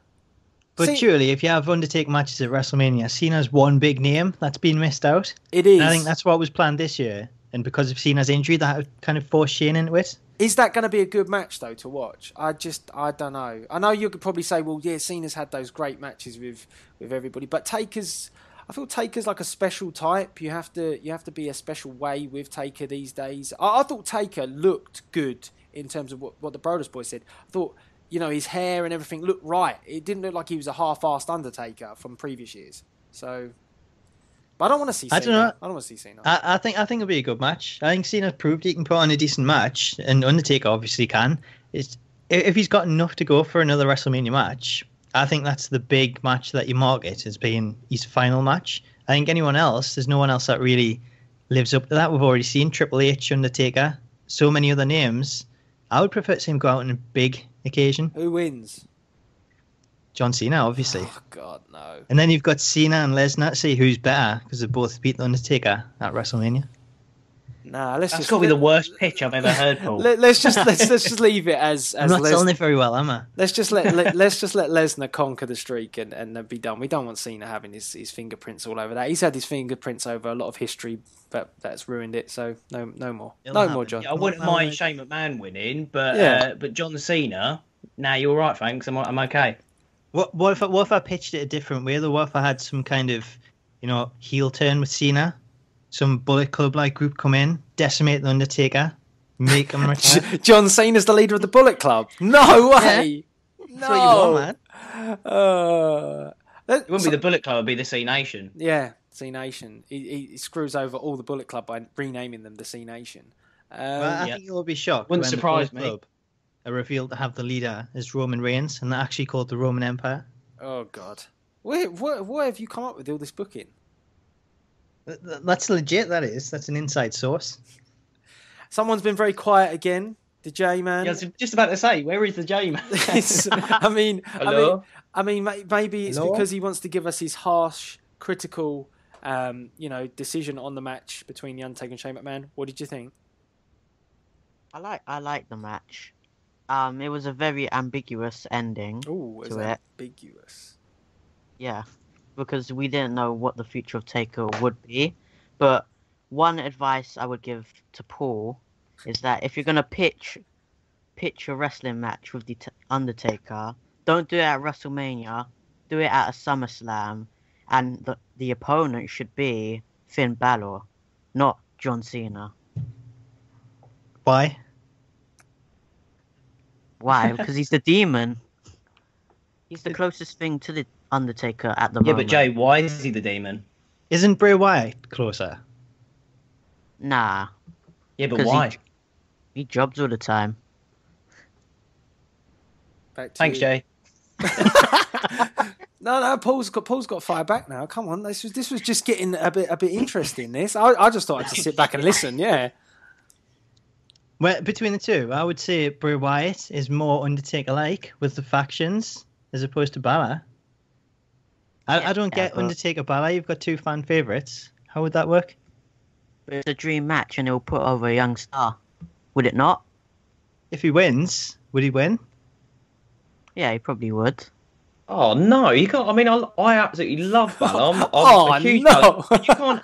You can't have fucking Finn Balor beat the Undertaker. Hey, you can. Well, you can, but come on. I mean, does no one agree with me there? No. I don't think I unless can't have that. unless Undertaker's got to win that. unless it was a huge like screw job where the Bullet Club put him Yeah. down and take him out, then That's what I mean. yeah. But then I wouldn't have him as the Kane comes demon. back, though. and we've got the Brothers of Destruction again. Yeah, well, maybe it'd be better for Finn Balor versus Kane because demon versus demon. There you go. Nah, I'm alright. But Kane, nah. I mean, obviously, Fair. you guys are watching the 2K King of the Ring, and you can see how good Kane actually is. Come on, guys. Thought It's My Yard was better. Yeah. Yeah. It's my odds kind of got this. Yeah. I mean, his He's promos the are shit your champ. pants scary. I get it. I mean, anyone would be scared of them. I mean, everybody. No one on this chat is not scared of It's My Yard's promos, right? They are scary. Paul's scared. Yeah. That's where you're lacking, Del. You need a scary promo. The promo beat me alone. The promo would be you alone. It beat me before I even got the match. It got inside my head. Oh, I thought you said the promo would be me alone. I'm thinking. Yeah, that's what I thought. Wait, that's what he did. He set up a camera. He stood there on his own, and he went, "It's my yard," and then that was it. It's the same. It was good. It was scary. Anyway, so we're not sure what we're booking next year for WrestleMania. It could be Finn Balor. No, that's Not for SummerSlam. WrestleMania. Not for Yeah, we're doing Oh, no, SummerSlam it's now, Del. Yeah, SummerSlam. Oh, jeez. Come on, listen. Pay attention. Keep up. Oh dear. So what are you booking for WrestleMania then, J-Man, for the Undertaker? No, Hall of Fame. That's what I'm booking. Oh, so he's retired now. Yeah. Hall of Fame. Okay. The Undertaker can't retire at SummerSlam. Oh yes, good point. He has to have his last match at WrestleMania. Yeah, but who Come on, is he going to J-Man. face? You have to Who pick is he a going to WrestleMania face? match now. Who is he going to face? I'm definitely not going to say Angle. John Cena. I'm not going to say John Cena. Maybe Kurt Angle. Maybe. Or if they get the rights, if they get Jeff Hardy back, we could have him, because Undertaker versus Jeff Hardy made Jeff Hardy. So, who would be the perfect man to retire the dead man? Jeff Hardy. No, I think Shane McMahon. That was it. We'll leave it at that. I love that pause. Yeah. I love that pause. That is the best bit. Who can retire the dead man? And then we just waited for 10 seconds, just in case he was going to say someone else. But then he went, Jeff Hardy. So anyway, I think all the Wii Talkers need to let us know by the comment section below who they think the Undertaker should face at the next WrestleMania and SummerSlam for that matter. Finn Balor?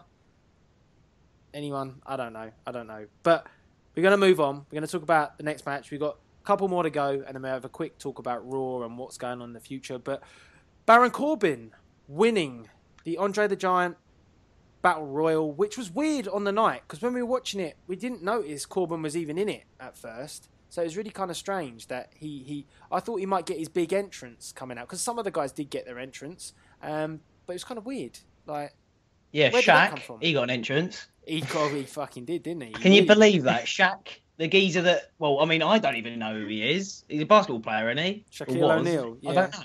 Yeah. Yeah, he got an entrance and Baron Corbin didn't. It's like, what?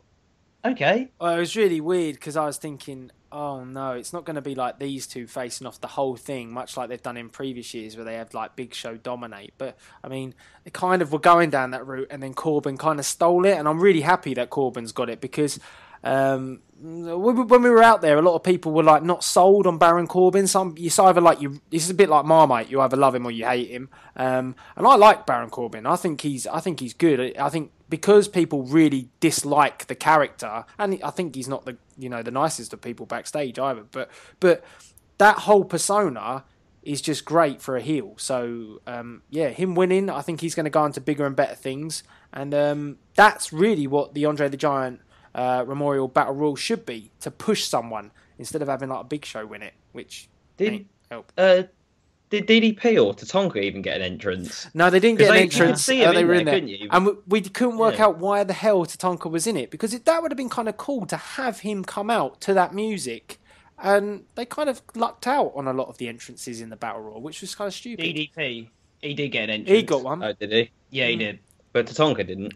No. And we didn't know why he was there. It was weird. And Tatanka doesn't look like he's aged at all. No, not really. I know he's He looks the same. Looks in good shape. But I mean, did you guys think it was the right person that won this, or would you have gone for someone else? Absolutely, yeah. Baron Definitely. Corbin, yeah, definitely. It gives him like tremendous leverage, and like you said, Dale, not everyone is a fan of him. I really, really like him as well. But the only complaint I had with this match is why the fuck was it like the penultimate match? Why was it second from last? You know, just after Undertaker versus Shane O'Mac, we just had that blockbuster. Then we get the Andre the Giant Memorial Battle Royal. It seemed like a bit of a. I thought they forgot it. Like when we were sitting there, because we were thinking, because we got into the stadium, we didn't get in late, but we got in just as everything was kicking off, and we thought possibly we'd missed it because it felt so weird having it so late in the card. But Yeah, they because chucked last it in year it was on the kickoff show. there. Yeah, and that's where I thought it would have been this year. But no, Yeah, it was- we thought we missed it. We got the end, and it was like, "Is this been on?" No one seemed to know. No one in the box that way in had any idea if it had been on or not. It was kind of weird. But I mean the right man has won. And I mean by the looks of it, it looks like it's going to be really good for Baron Corbin moving forward. I think he's been brought up quite nicely, which is good. Because we need some more like proper heels and monstrous heels as well. And I think he can get over to do that. So I like Corbin. He's a bit, like I said, not everyone's always sure about him. When we were out there, some people were like, "Oh no, I don't like him. He's not really good. He's an arsehole as well." But then again, he's a heel, so let him be an arsehole. Well, do they know him personally? But I think there's a lot of stuff that's rumoured about him that he's a bit of a dick. Like, Who cares? like what? I think online Yeah. the general conception of him is that he's not the nicest. He's got quite a big ego because of where he's come from. Yeah. But who cares? I mean, No, exactly. that's what you've got to do to get over. Then do it. And I think it was Yeah, good because NXT obviously he'd lost to Aries. Everyone was like thinking maybe that wasn't quite the right decision. But I think that's good. Aries is staying down in NXT for quite some time, so he needed a victory on his like debut. And Corbin has been given a decent match, and now he's gone up and he's going on to bigger, better things again. So it's good. Bang bang. Did you enjoy the Battle Royal, J-Man? Yeah, it was one of the best booking decisions of the night, to be honest. Baron Corbin winning, that gets a thumbs up from me. And that's all that really matters, to be honest. As long as there's thumbs Bang, up. bang. Yeah, exactly. Bang bang. Just Wenzel kept ending everything with bang bang, so I thought I'd join in. Bang bang. So let's we've already talked about The Rock and his moment. So let's talk about the main event. So obviously we're all kind of in the same opinion that we weren't quite sure about the booking decisions of the finishes for many of the matches, but all in all, it was a good wrestling show. We were getting up to this bit, and I think we were all hoping that there was going to be a big, massive swerve. Something was got to give in this match, not just Roman Reigns holding up the belt, being champion to fireworks and booze. And we got exactly that. So that was the biggest, I think, downer for everybody at WrestleMania. After as well, Triple H and Stephanie had the most almighty entrance. I mean, Stephanie really went for it, didn't she? Yeah. Yeah, she did. That was one hell of a speech, wasn't it? Put it that way. It's incredible. It went on for a bit, didn't it? It took up 50 minutes of the wait, match. Did you see it? Because you went and got a beer at that point.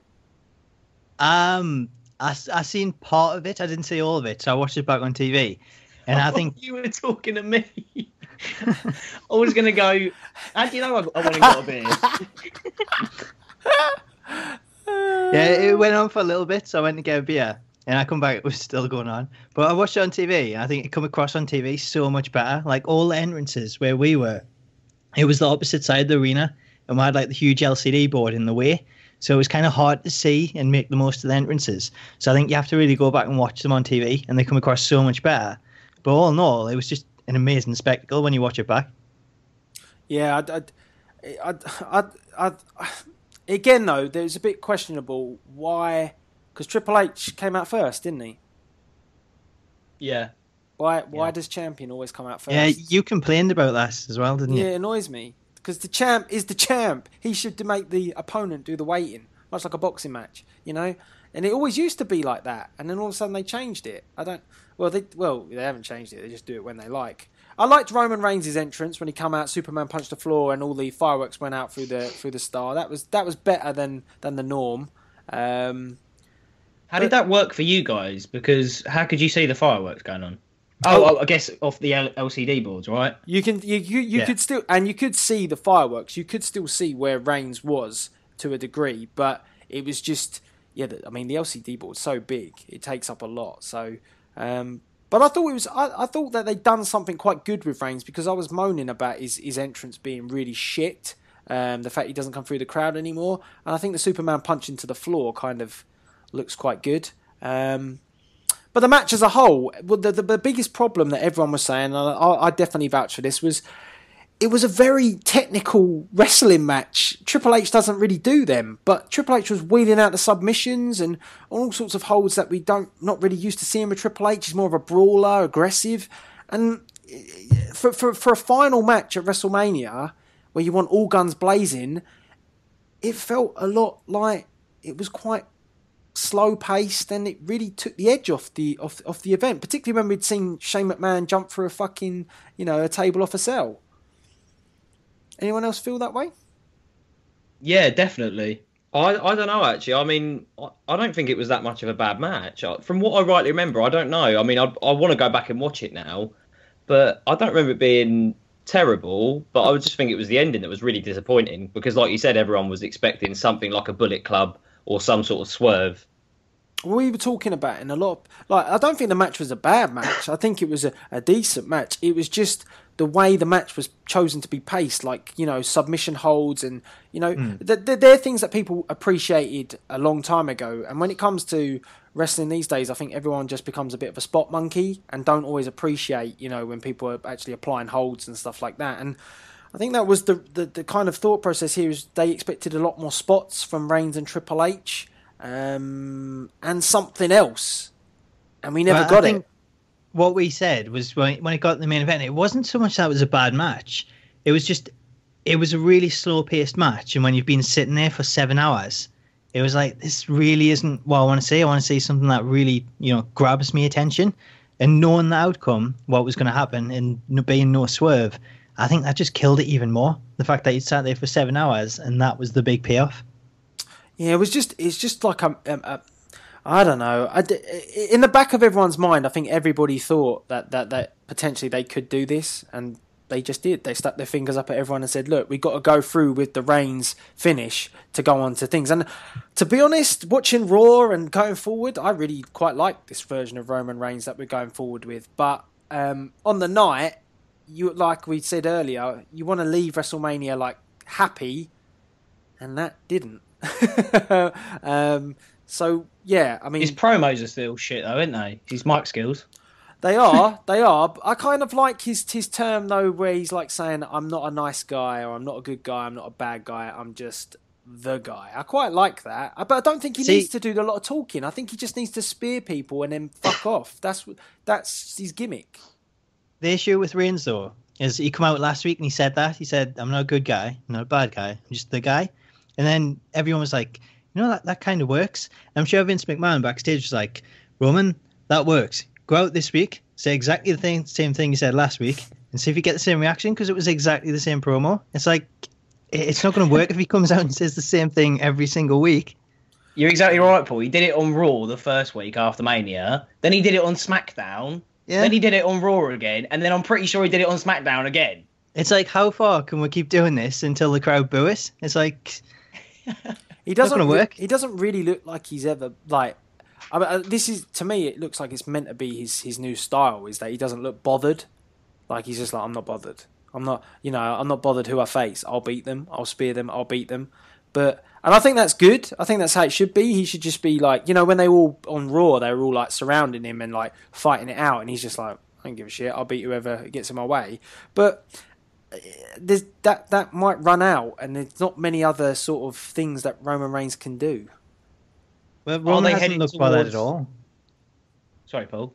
The last few months, Roman, the emotion on his face, he's never bothered. It's like he's gone to Vince, he's just said, "Can I not just make this me gimmick so I just don't look bothered?" And then it kind of fits in. But I think the trouble is now is he's going to be facing people. I don't know.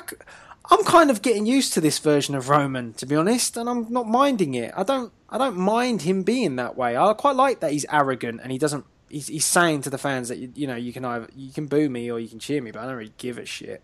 I kind of quite like that now. But on the night at WrestleMania, I didn't want that to happen. I wanted something else to happen, but.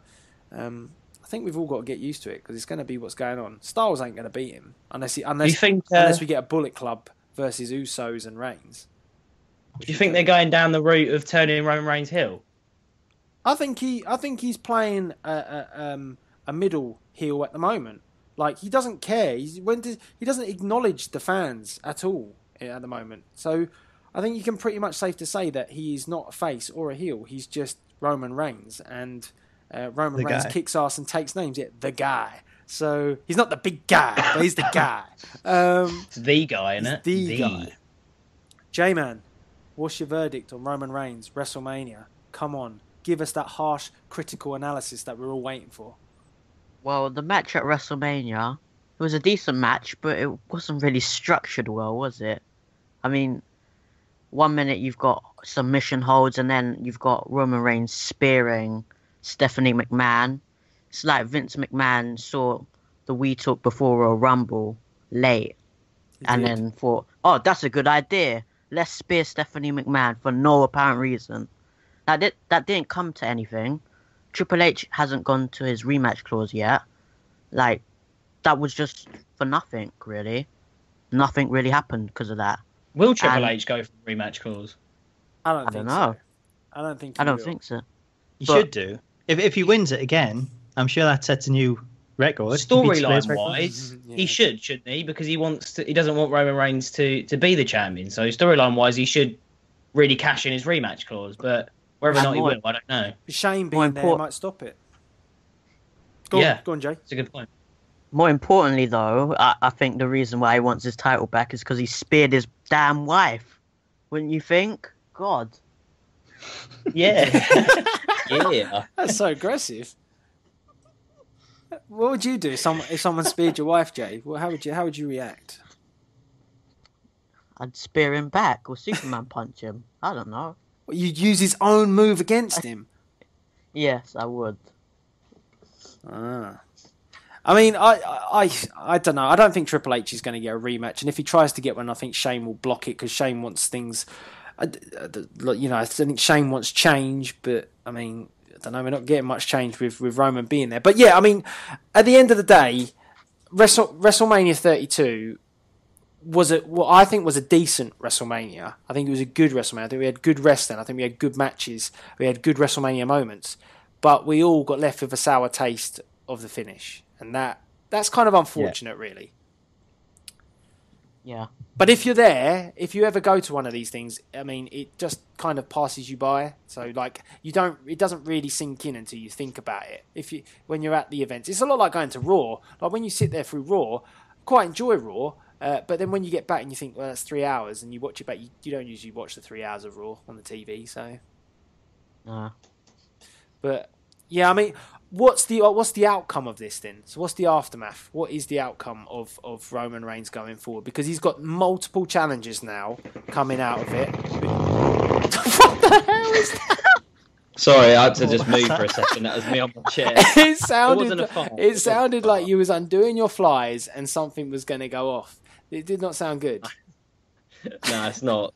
Sorry, continue. It was just a massive ripper fart. Yeah, it was just a fart. I think that's the outcome for Roman Reigns. Yeah, that's not the outcome I was looking for. But where I think the outcome for Reigns is just we're going to get a monumental long title reign from him. That might be painful, but you never know. They might surprise us and they might do something really interesting. I think he's going to get lots of challenges and he's going to knock them down one by one, and then at some point, I don't know who, but someone is going to stop him. But I don't know. It'll be interesting. I mean, you guys mentioned it earlier, just to quickly touch on it. In comparison, WrestleMania to NXT TakeOver, it's difficult because it's aiming at different audiences and different things. But, I mean, I'd say that Nakamura match was just amazing. So it kind of set the bar so high that, I mean, I think we had great matches with Styles and Jericho and stuff, but I mean, that Nakamura Zayn match, if that had been the main event at WrestleMania, I mean, how crazy would that have been? Absolutely mental. The crowd would have just gone home happy, gone bananas. It would have been awesome. But Takeover was solid, and that I think that sometimes detriments WrestleMania now because they have that before it. So, J-Man definitely loved Nakamura, didn't you? Yeah, I loved the match. Yeah, I definitely did. The match I loved. Oh, you don't love Let's you don't just just say love that. you don't Nakamura? love, just to make it abundantly clear, he doesn't love Nakamura. He loves the match. I love the match. All right. The match. I love the match. He loves the match. He doesn't love Nakamura. He loves the J-Man, match. do you like the match by any chance, or love it? I love the match. What about Very Nakamura though? Do you like Nakamura? Yeah, I like Nakamura, You don't love but I him. love the match. So let's quickly touch on a few final points because we've been going a long time. This has been a long old We Talk, and let's have a quick talk about Raw. How awesome was it to see Cesaro back? Yes. Loved it. Strip club and all, you know, whipping that suit off. James Bond stripper. He even had that James Bond Tiatron a little bit, didn't he? The past week, didn't he? Yeah. Oh, was that this week? Yeah, the Minitron's really cool. The Minitron, that's what it's called. Oh, I haven't even noticed that yet. I need to see that. It's like a James Bond gun hole thing, wasn't it? You know, the thing thing.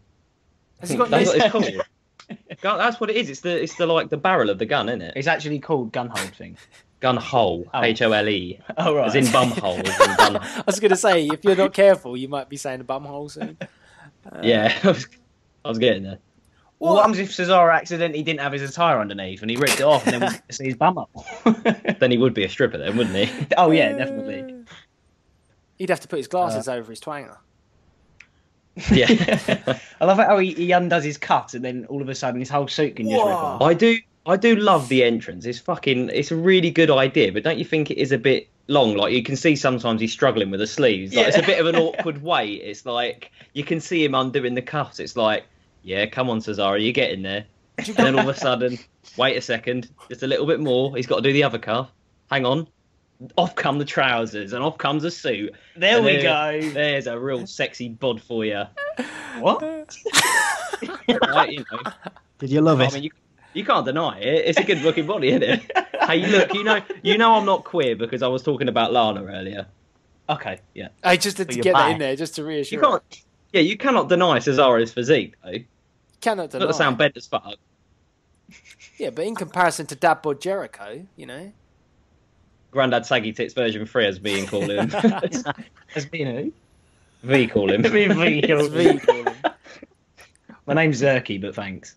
Do you think they should change Cesaro's music? No. Oh, yeah, I do. Because the siren's becoming a bit of a thing now, isn't it? When you hear the siren go off, then it's like Yeah, I'm still not keen on the theme, but the siren could maybe stay. I don't think it suits him, the theme itself. Not if he's going for a James Bond look, is it? It's not. Yeah. He's got to have James Bond's theme next then. That's what we're going to get. Goldeneye. You can take Rusev's gun. He could. Yes, exactly. Maybe J-Man could do him a theme. Yeah, I think maybe. Maybe you can sing us out with Goldeneye this week if you know it. No, well, I do know of it, but I'm a bit too young still. For Goldeneye. I couldn't sing that. No, I couldn't sing you out to that. I don't know the tune and everything. Oh, Yeah. that's disappointing. That's a shame. unfortunately. Give us your version of Cesaro's theme now, Jay. Go on. No, I don't know it, man. Do do do do do do do do do do do do. It's basically just that over and over again. Now make us a theme for him. No, I couldn't do that on the spot. Yeah, don't put him on the spot like that. Yeah, Zerky. I can't. Yeah, don't Let put it him on too much. go. Look. Let it go. We've only No, carry on, Paul. Carry on. Carry on. I said nothing. No. That was someone else impersonating me. That was Zerky, that was. You got so. You could tell because it was below par. Oh, I'm quite enjoying all the impressions. So I think like it kind of transitions into something perfect. So let's go around. Actually, let's have a little bit of an in between off between Brodus and the J-Man. Yeah, who can do the best Enzo Amore and Big Cass impression? Actually, to tell you what, Brodus, you be Enzo, and J-Man, you be Big Cass. Okay, I'm looking forward to How this. can we both be Enzo? Well, we'll go in turns, Well, won't we? you can speak right. together, can't you? You can do the mind thing. Twin magic. Twin telepathy, here it comes. No, I'm gonna go first, and then you can go next. Because then like Del can judge which one's got the shitter Enzo impression. All right. My name is Enzo Amore, and I am a certified G and a bona fide stud, and you can't teach that. This right here is Big Cass, and he's 7 foot tall, and you can't teach that. Bada boom, realest guys in the room. How How you you doing? doing? That was it, really. And Who now, was better? I think I was better with the Big Cass bit. I think to be honest with you, I'd admit defeat there. Again, Yeah. I'll admit defeat. That Although was it's good. competition against J-Man, so... but now we've got to wait for the J-Man to come in with the Big Cass. Wait, Hello? Wait for it. Wait for it. Wait, there's a big gap between Enzo and Big Cass. Do you want His them? speeches? Do you want them to tee you up again with it? Do you want them to tee you up? Yeah, with yeah, Bada yeah. boom, realest Yes. guys in the room. Yeah. Yeah. Go on, lads. Oh, we'll do it together. 3, Two, 2, 1. Bada boom! Realest guys in the room. You How say- you did doing? you say bada bing? No, bada boom. Bada boom. I said bada boom, a beachy, a boom, a boom. Do you want us to do it again? Yeah, go No, again. yeah, let's just hear Jay's Big Cass. My name is... I want to hear Jay's Big Cass.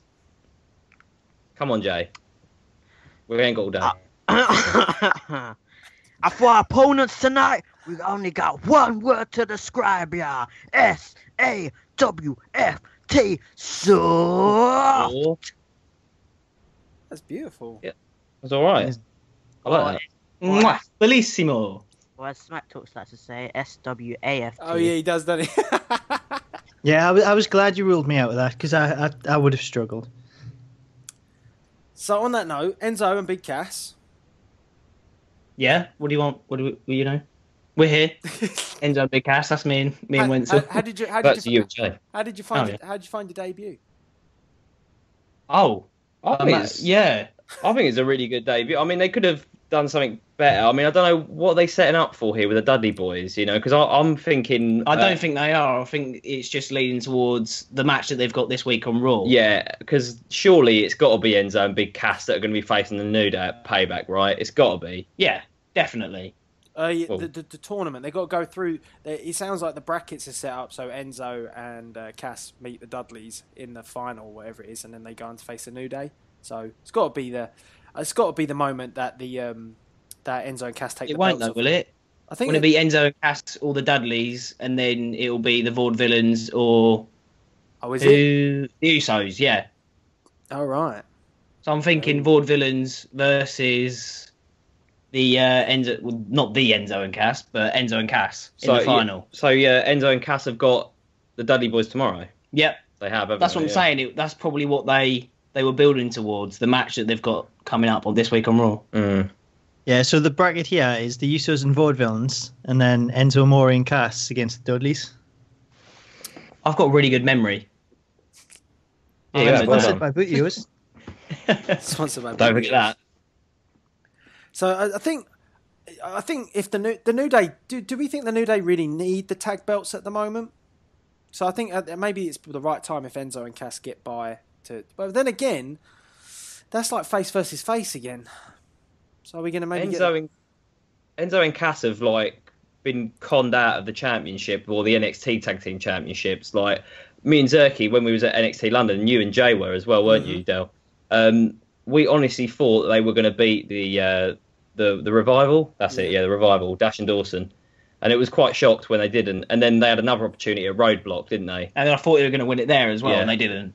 So I think, like you said, though, it would be nice. And I don't think the New Day need the titles anymore. What about Doc Gallows and Carl Anderson, though? Fucking hell, you're moving that. I No, think, because obviously the Usos are in the semi-finals, but what happens if they jump in and beat, well, somehow worm their way into the match, beat the Vaudevillains, and then beat Enzo and Cass and go on to face the New Day?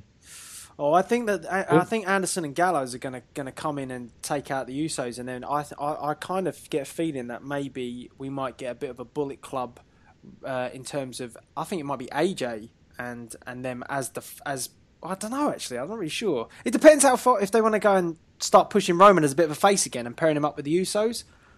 Because if they did that, I'm thinking Gallows and Anderson might injure the Usos before the match, and then therefore they have to find someone else as a that's a good point, an opponent for the Vaudevillains. So then they jump in, beat the Vaudevillains, go on to face Enzo and Cass, and then beat them too, and then you've got Hill versus Face for the tag team champions.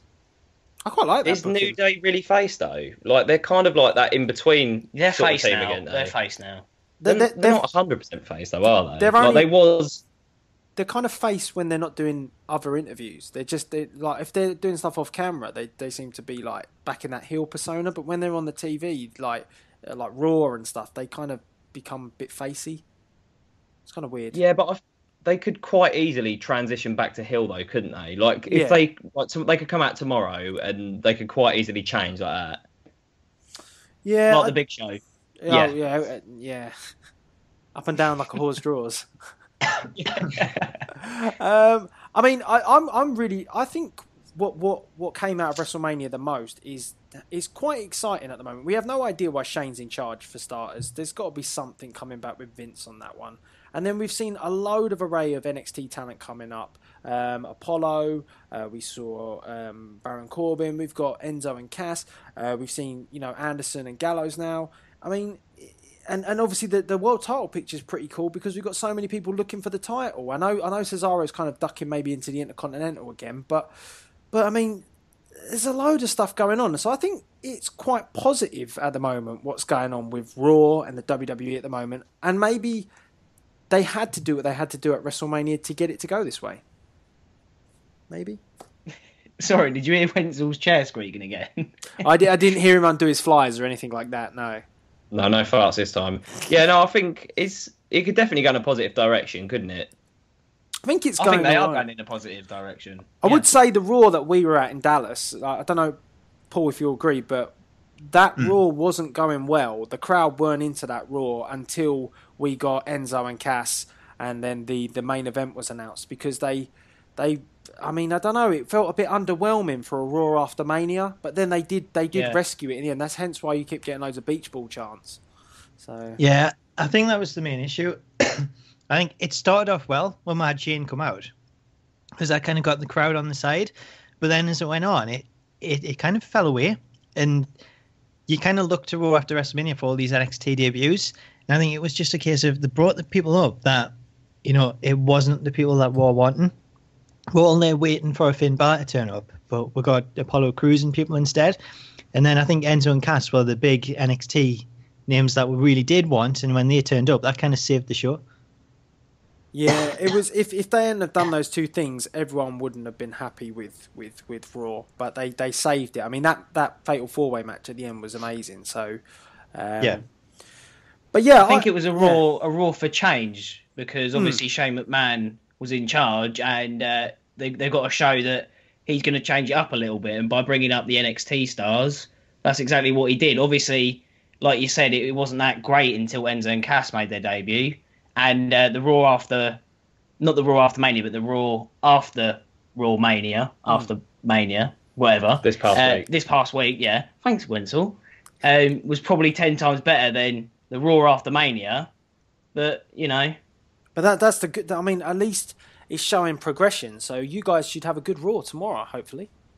Hopefully, fingers crossed. But I think, like you said, though, it goes back to that live aspect, doesn't it, Del? It's like we're going to have a good time as it goes anyway.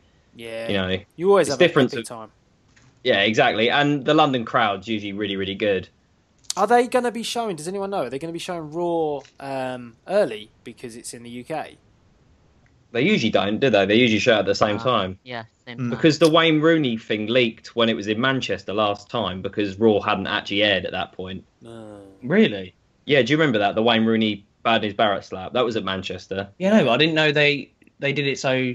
Wait, what's the difference between times?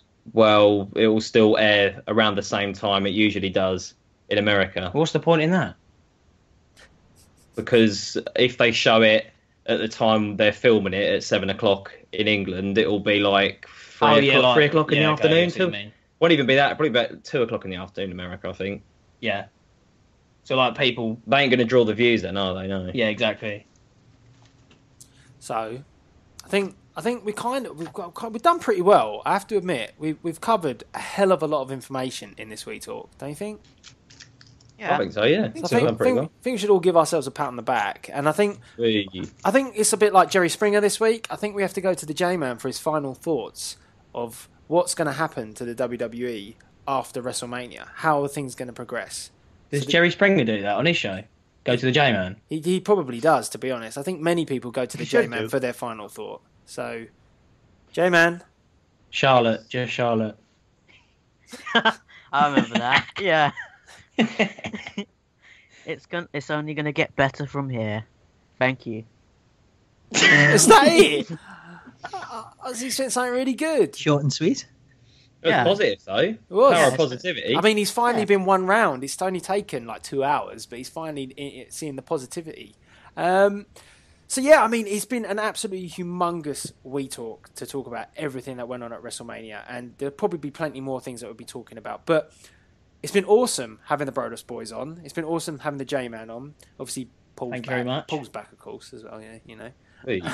But always a downside. Let's go for the shameless plugs as we normally do. First and foremost, Smack Talks will give you his shameless ones, and then we'll go around. Well, if you want to check out the Smack Talks channel, we're talking WWE 2K17. Got some news on that, which is finally being released. We've got some... got a sore throat. We've got some mods. Yeah, we've got some mods on the channel as well. And then if you want to check out Regeneration X, Sal's been playing through Uncharted. I've got a few other games on there, Minecraft, Walking Dead. So make sure to check that out. And he's also in the 2K King of the Ring tournament. Oh. Yes, which WWE Games have just tweeted out, so I've just retweeted that. So make sure to check that out as we take on It's My Yard. Fuck you. How dare you say that? God. Anyway, Brodus, have you got any shameless plugs? Do you want to get all your shit out there right now? You know, expose yourself. Might as well. And all that stuff? Yeah, go yeah, on. we'll expose ourselves. We'll right. ourselves. I'm not going to explode myself. No. Sorry, that was a little tongue twister. Yeah. Just subscribe to the Brodus Network because it's at the low price of $0, 0 cents. Yep, you could have the WWE Network for $9.99, or you could have the Brodus Network for $0, 0 cents. Up to you. Go check out our latest edition of Universe Mode. Cool. I can't really fucking speak today, man. It's been a long episode. Sorry, boys. Go check out the latest edition of Universe Mode. We got our pay-per-view Payback coming up real soon. We've got a lot of new content coming soon. We're just like in the pipeline. We're working on stuff at the moment. In fact, actually a camera show. Like you'll actually see our face, or one of us. But I'm not going to give anything away just yet. That sounds good. That sounds awesome. Follow us. Hopefully you'll like it. I mean, it's going to be kind of like a funny comedy thing, you know, because that's what we do really. But also follow us on Twitter at Brodus_WWE, and you can follow me on Twitter at Hill Wenzel. Because you've got no followers. I know, everyone follow me, please. I'm lonely over here. I've only been on for like, you know, a couple of days, but still, or a week or whatever, or a month, or like 2 years, I don't know. Anyway, thanks for having us on. Which one is it? I don't know. That's about it, though. Thanks for having us on, Del. We really appreciate it, man. Thanks, Del. It's good. Make sure you do go check out Brodus because their channel is absolutely hilarious, and I'm looking forward to seeing the new content as well, guys. Yeah, hopefully it's going to be good. So I think that kind of sums everything up. Oh no, Let's end it there. We've got one more. Yeah. We got one Sums it all more. up. We got one more. We got the J-Man, who's patiently waited. So go on, get plugging. Shameless plugs. I recently uploaded the second part of my Universe Mode pay-per-view series. Your reception, everything made you just sound like a robot. You got to go again because no one's going to get those links. Try again. Oh, really? Alright, cool. Whatever. Oh, so the second part of my Universe Mode pay-per-view just came out. Go check that out. Better than SNME. Other than that, I'm going for the long break, and when I'm back, loads more content, GM mode, everything you love.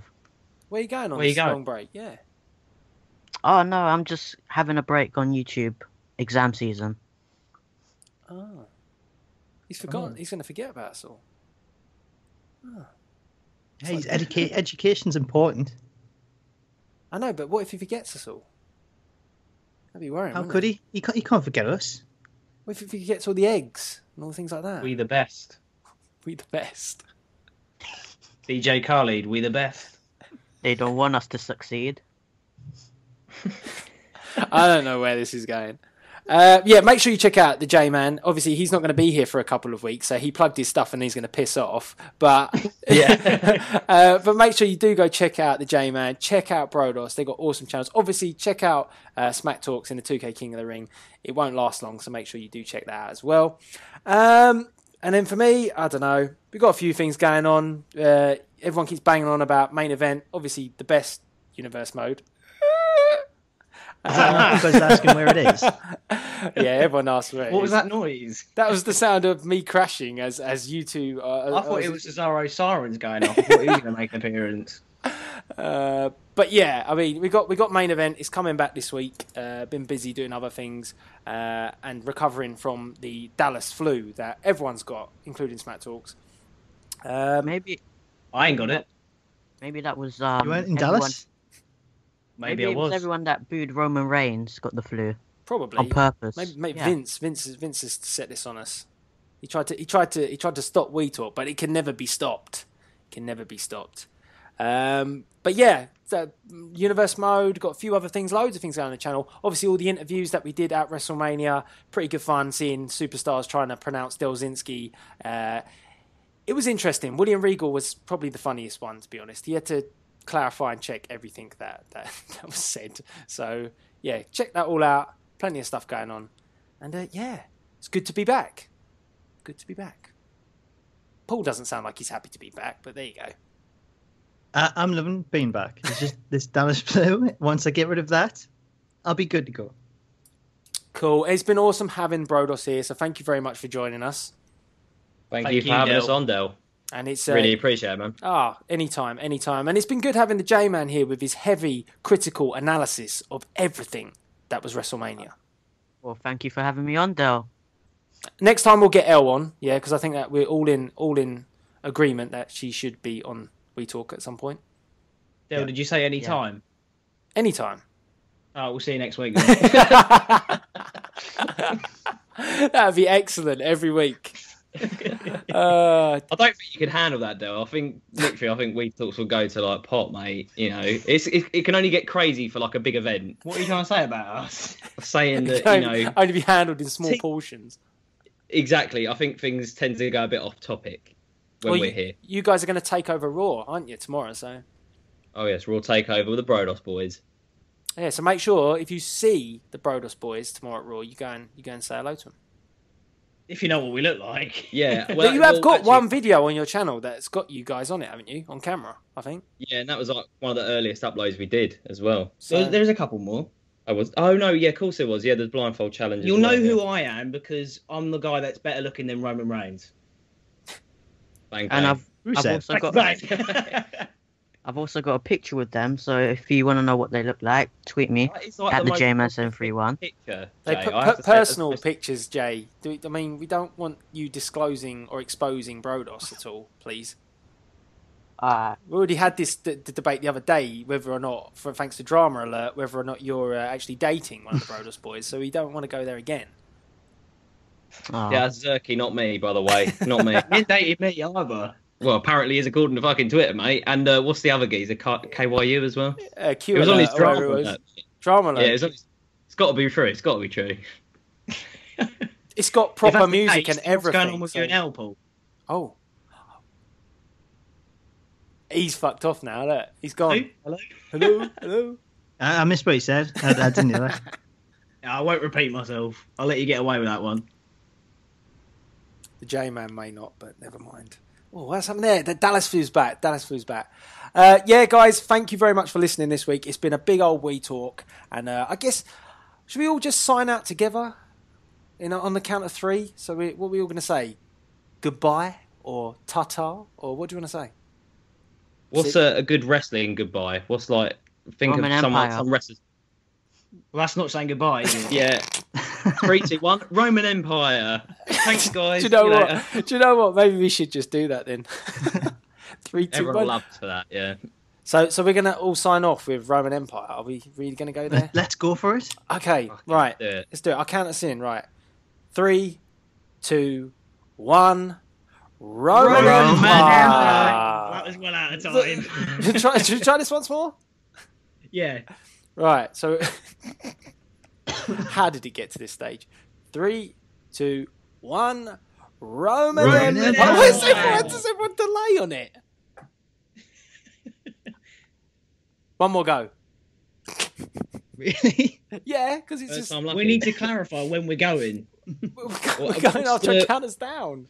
How are we going to say it as well? Are we going to go Roman Empire or are we going to go Roman Empire? No, because like the length, because if someone's saying it longer, if someone's longing it out, then someone does it short. You know what I mean? It's getting technical here. How did you say Roman Empire the first time? Roman Empire. I like it that way. I think that's good, right? So let's do it on that one, right? So 3, Jeez. ready? Yep. 3, Yeah. 2, 1. 3, 2, 1. Roman Empire. Empire. That'll do. Yeah. That'll do. Hi, wrestling fans and gamers. Velvet Sky here, and I just want to say I've been hearing a rumor that Delzinski.com is the best place for video gaming and wrestling content.